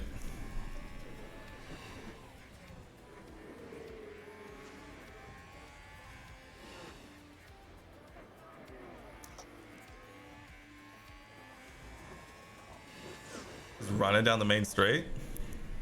Get the pace on.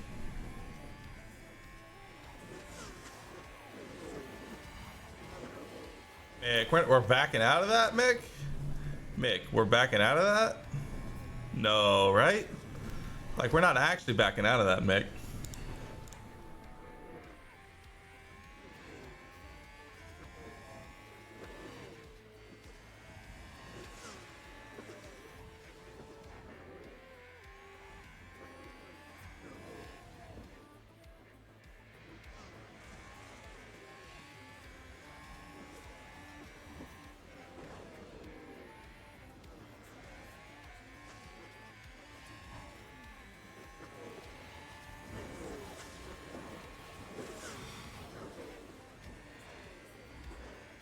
Crazy people on the internet.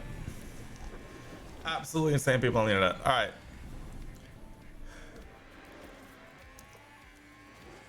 All right, Mick is gonna do something. Let's see if we can get Kevin onto the back of the pack here.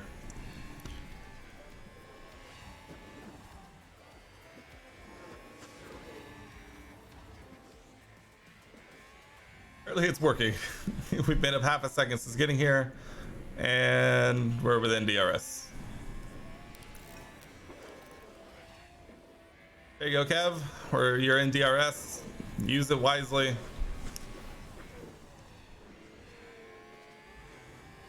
Yellow flag, sector 1. Someone's run wide. Leclerc runs wide.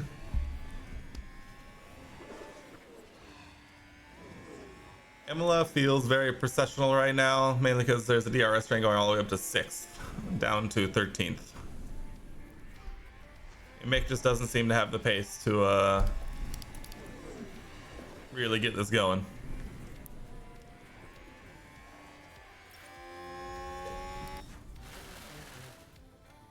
Let's take a look at the replay. Now just focus on the Haas. They go wide right off the racing line. And that. Oh, Kevin.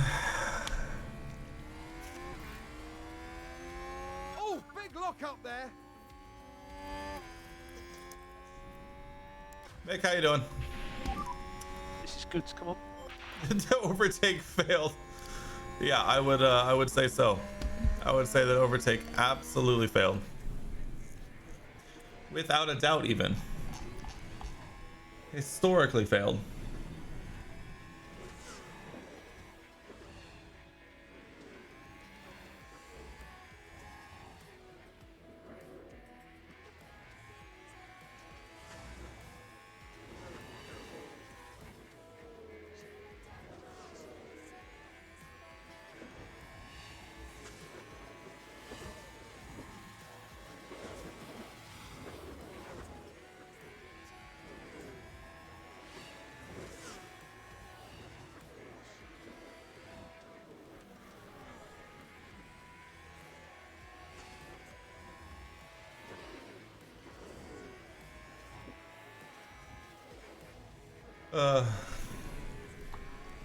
Still vibing, Mick? Still vibing? Yeah.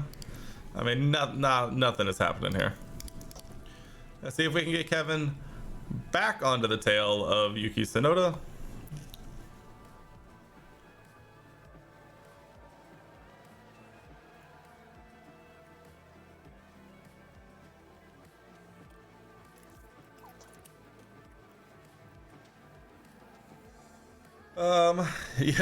Yes is the answer. It apparently is not that difficult.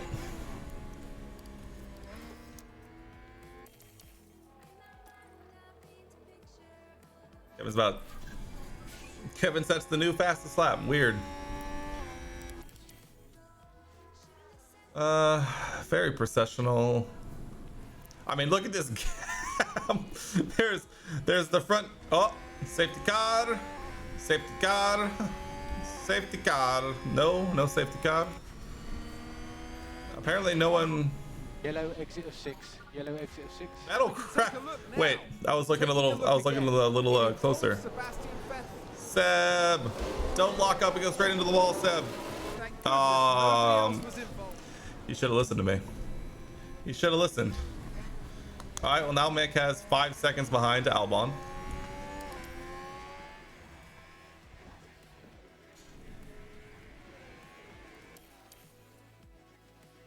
Kev is within DRS of the Williams. Kevin, what is wrong with you? Come on. Oh, they've run wide. Let's have a look. All eyes on Kevin Magnussen. Oh my God. They're forced. Oh, Kevin. Kevin. All right, we'll focus on Kevin for a little bit because apparently he needs it.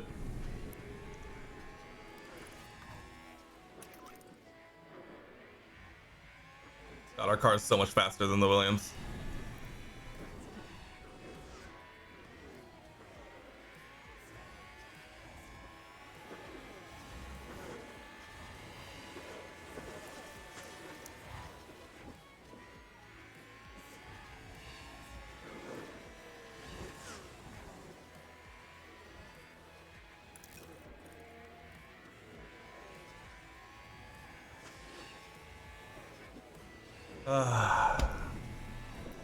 Joe is 21 seconds behind us, by the way.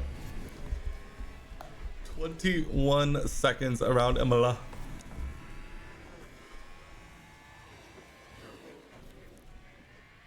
Wait. Okay, I was gonna say this group got larger. I'm not entirely sure how, but this group got larger. And this group is just massive. Like, this is just gonna be what this group is at this point. Kevin picking his way through the Williams and the Aston Martins. We're not really gonna worry about it too much. I'll say at this point, this is just gonna get broken up once people start actually making pit stops. That's the only thing we're really waiting for here. Because it really is just not, it's not getting any better. Oh, Mick had a bit of a run on Daniel Ricciardo there. Seems to have been a lockup. Russell locks up. He falls way off the pace.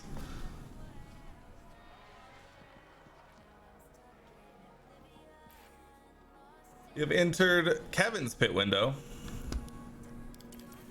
Because, you know, we were worried about Kevin first.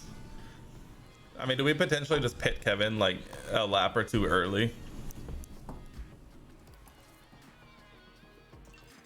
I think we'll pit Kevin as we'll set up his right now.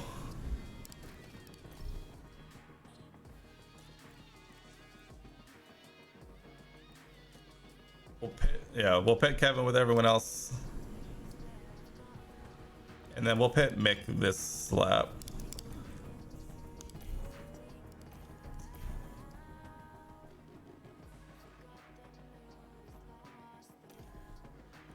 Focus up on Mick. We'll get Kevin reset back to normal. Focusing on Mick now. We need to charge it. Copy. Hello, thank you.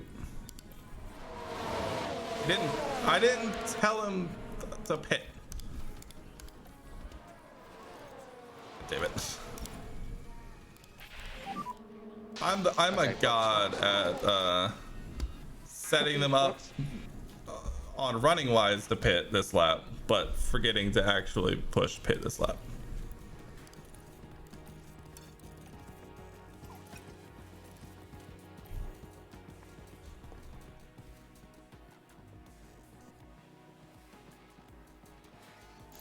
We are out in front of Danny Rick. That is huge. Oh, the front group are on hards to start. That's smart. And we catch up to this little baby group.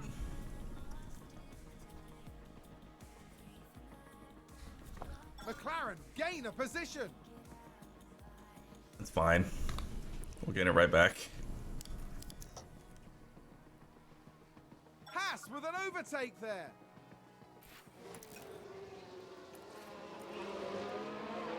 I mean, we're fine. Mick is now in the pocket.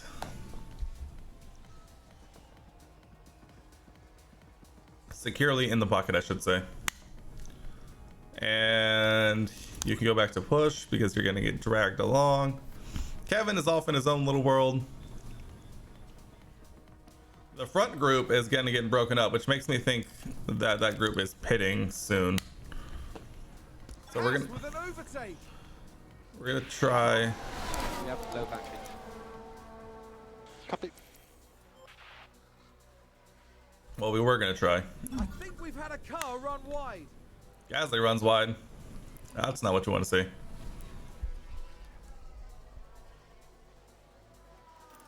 Alright, leave him on neutral. We tried the deploy strategy.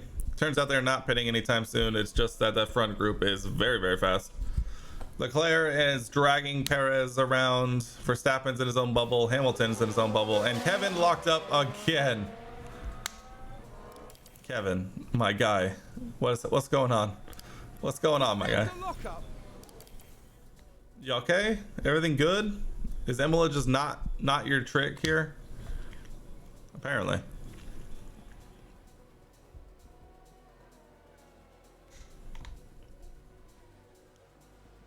I mean, at this point, the front group is a full plus pit stop away from us, aren't they? Oh yeah, we're a minute off the pack. We are making up 0 positions due to pit stops. So that's cool. That's pretty neat.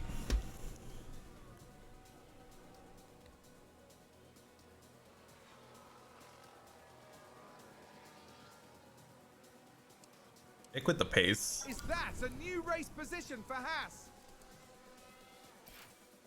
Mick with the pace. Sheesh with the pace, Mick. Doing a good job. Keep pushing.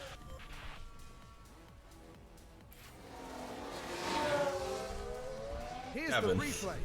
Kevin.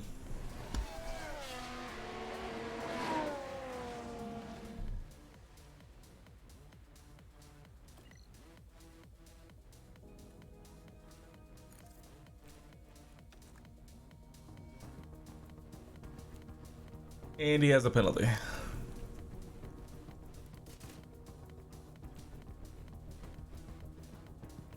mean,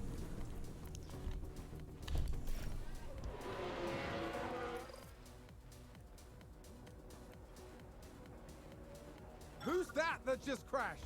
Let's see Let's what find out. happened there. Now look at this. Daniel Ricciardo involved here. And that's a big smash. They'll have felt that.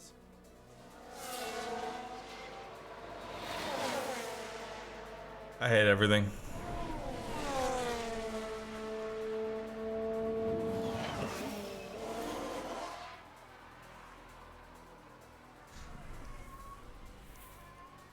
It is not looking good for points for us, my friends. Not looking good at all.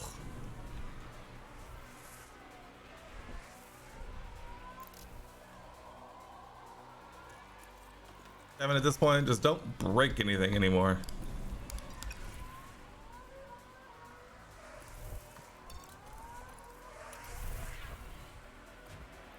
Mick is by himself. The epitome of by himself.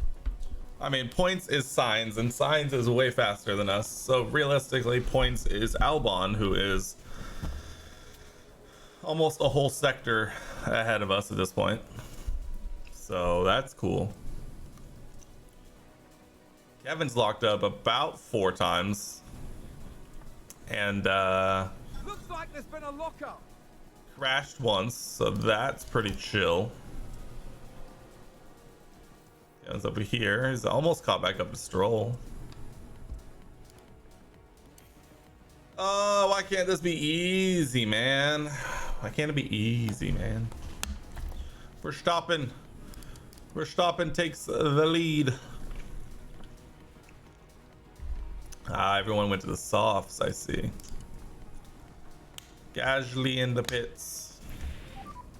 We're not okay on fuel. That's good. Fine.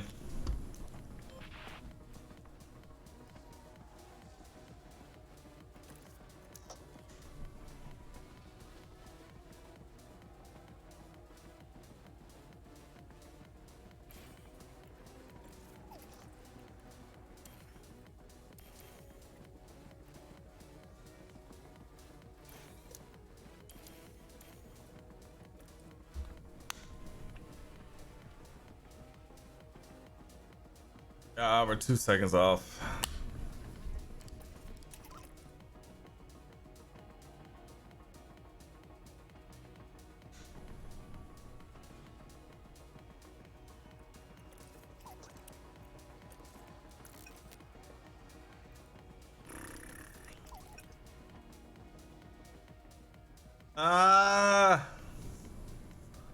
Is 11th the best we can do here?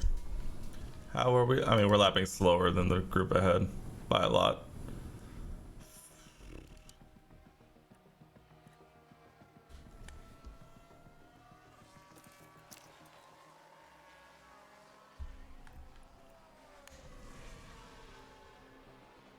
I mean, we just gotta push. We gotta push like hell. Makes us fast lap of the race. Let's go. Haas with an overtake.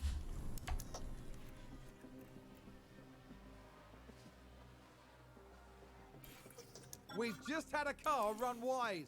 Gasly runs wide.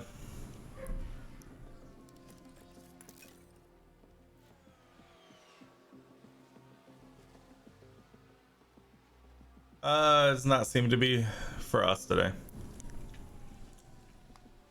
The real question is, will Kevin Magnussen be lapped by Mick? Doesn't look like it, but it would be funny. Unfortunate. I'm just gonna speed this up. There's no shot. Mick is lapping slower than Alonso, who's getting dragged around with DRS by Gasly. So unfortunate. Unfortunate for us.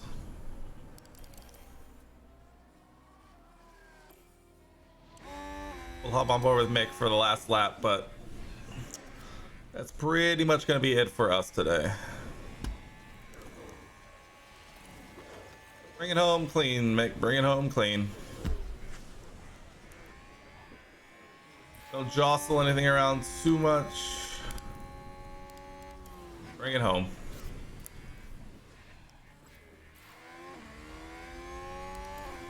Verstappen. Max Over the Verstappen. finish line and today's winner.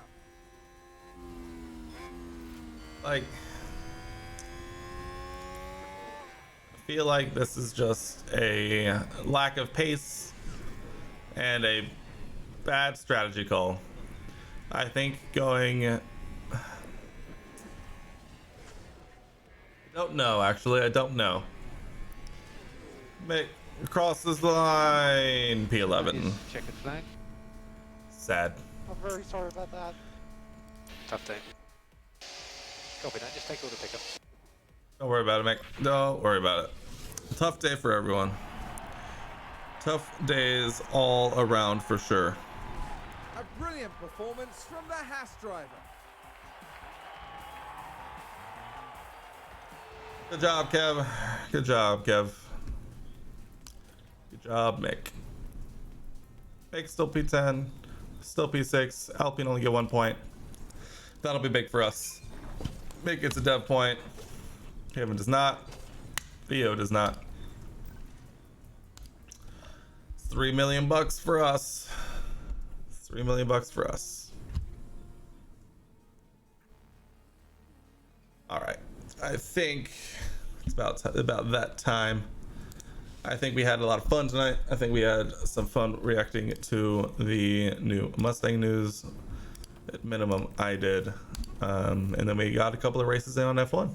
That's kind of all you can really ask for. I have some YouTube stuff I need to situate for tomorrow.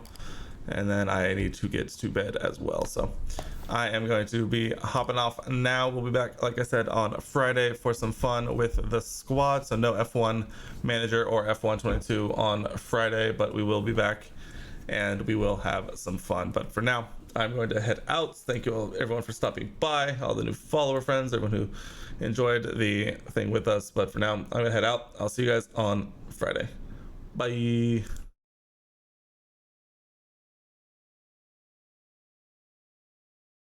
1, 2, 3, and 4. Count what you have now. Don't count what you don't have.